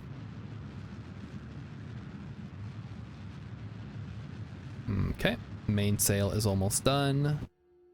Switching to the skipper. And the skipper's job is just to get us into orbit, I believe. It's just a very small mid-stage before we switch to the nuclear engine. No mainsail hate. No, mainsail is great. I have no issues with the mainsail. That's not... I wasn't trying to hate on the mainsail. It's just one of those... I don't know. It has a job, and it does that job well, but you don't want to take it to Jewel with you. Is all I'm saying. It's big and bulky and strong, but if you're going the distance, you want an engine that can go the distance. All right, so Emmykins is suggesting Monster Prom, which could actually be fun. We could actually do a group stream of that. We could get a couple people. I know possibly an alien liked it, and Emmykins has potentially agreed to make an appearance on the stream and play some Monster Prom at some point. So we'll see how that goes. I don't know if we can fit 2 people on the camera, but I can just put the camera on her and then you guys don't have to look at me for a whole night. It'll be great. Or she can just join via audio, you know, whatever. Alien, okay, you and Alien want to play together? Sure, whatever. Computer's fair game when I'm at work. All right. 370 meters left. Yeah, that's more than enough to get into orbit. So we'll just ditch it as soon as we have a good periapsis. You're not sure. I mean, the game does most of the work. You just have to do a couple of voices here and there and make some embarrassingly bad decisions. And then end up not getting a date to Monster Prom because you don't understand the mechanics of the game, which is what keeps happening to me. Either that or I am just legitimately bad at dating. Or dating games, or both. Ooh. You guys might be familiar with this particular little song. It's, I think it's one of the more popular ones that YouTubers use for science fiction stuff. I know Urban's heard every one of these songs like 3 times. Okay, so 25 and then separate.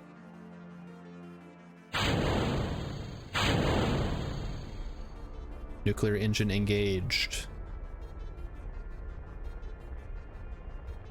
All right, so Emmykins is willing to stream for Monster Prom. So see guys, we just had to find a game that she likes and then she'll make an appearance. That wasn't all that hard, was it? I mean, it is kind of hard to find a game that Emmykins likes. She likes Animal Crossing, but in order to stream that game, I'd have to get a capture card, and I'm not quite there yet in terms of streaming professionalism. Let's get the apoapsis up a bit.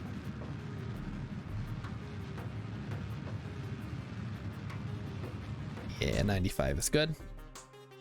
You did hear some of these on my last stream. This might be new.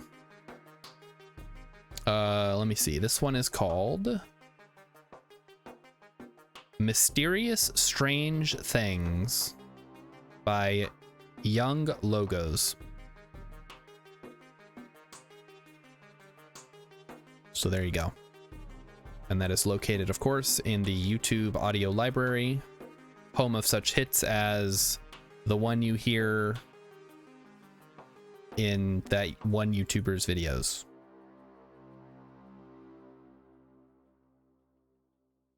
What's the game Emmykins is best at? Can you be best at Animal Crossing? Pretty good at that. Wait, why do we have oxidizer? What? Oh, for this part, duh. Oh, we can enable crossfeed. It can't go through the heat shield. That caused us some trouble last time, if you'll recall. We can time warp now. No, hit the wrong button.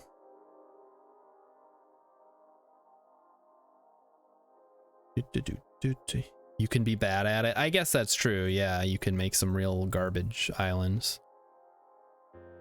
But you have to, I don't know, if you have no sense of taste or aesthetic sensibilities, then yeah.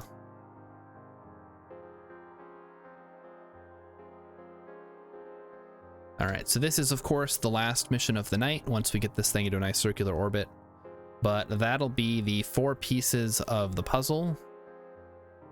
We'll go through and make sure everything has the right name.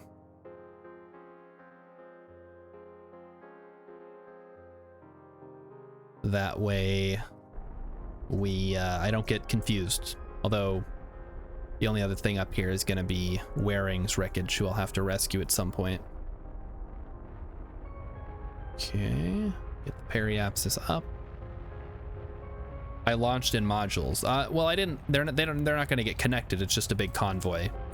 So I will be sending the station. I'll be sending the lander and return vehicle. I'll be sending the mining vehicle, and I'll be sending the ore scanning vehicle. So it's just 4 separate vehicles. But I can quick go through and show you all of them. So this is the Joule lander. All right, back to the KSC real quick. And we'll just pop in, make sure everything has the right name.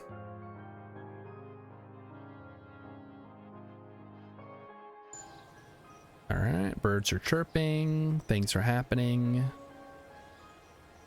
You like doing the space flotilla too. I think you kind of have to at some point, unless you're really good at making a mothership. But I prefer to have more purpose-built vehicles. Okay, so Verberry's derelict we can terminate. And then Wearing, we still need to get. Magtop we need to get, and Danzon we need to get. So we can change this to the Jewel Miner.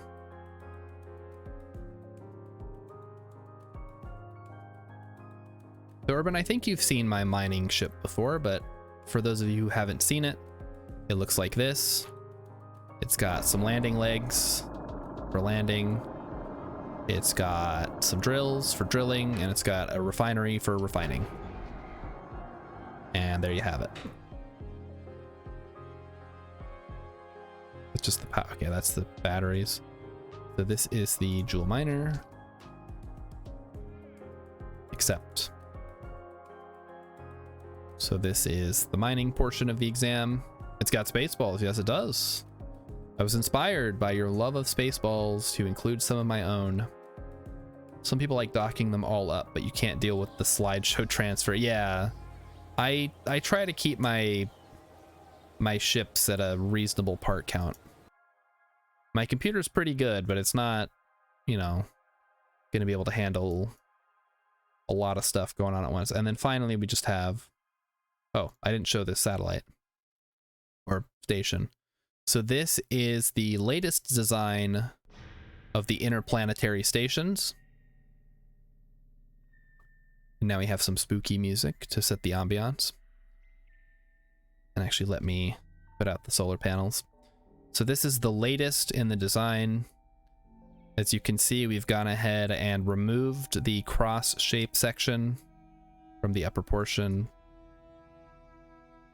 It's got the upgraded relays. It's still got the robotic arms. And it has a larger transfer tank for Jewel. When does the upper stage fire? So this is the transfer stage that gets us to Jewel.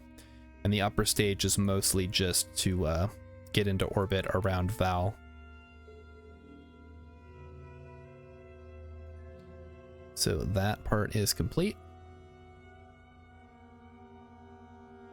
Persona 4, Catherine, and Naughty Bear. And maybe Tekken.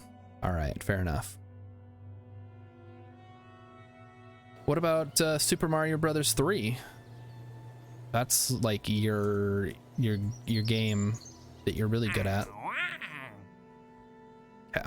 And then finally we have the ScanSat, which is, as the name implies, just a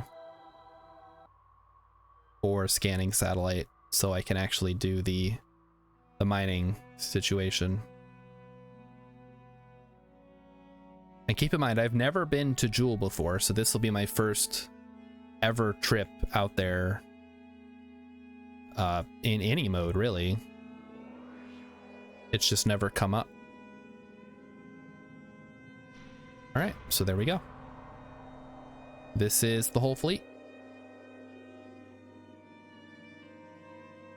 And now comes my favorite part of the night. I get to wrap up the stream, see how many of you there are, and send you off to visit somebody else. There are a few of you. Okay. Jewel is fun, lots of gravity assists. Yeah, fun. I love gravity assists. So who is doing the streaming? Oh no.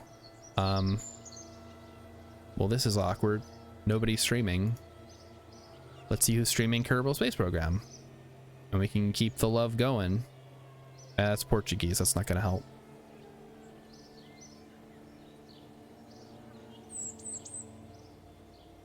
People who watch Kerbal Space Program also watch Hassan, I guess. All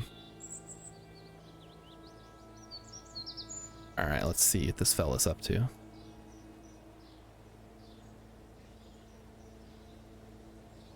So yeah, so it'll be fun. We'll see how Jewel goes. Better raid some Elden Ring. Oh, that would be super easy. Just throw a dart and you're guaranteed to hit an Elden Ring stream.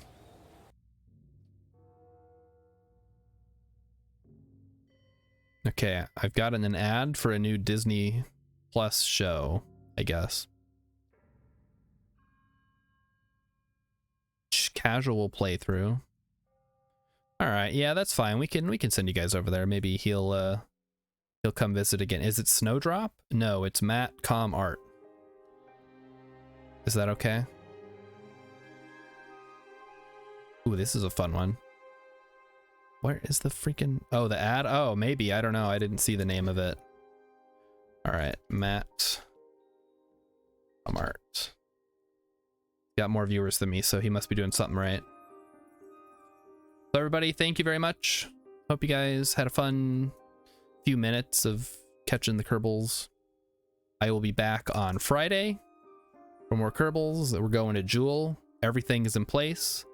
The pieces are set. The die is cast. Now we must roll. We've already rolled. Now we get to see how our fate rolls out. So I will see you guys on Friday.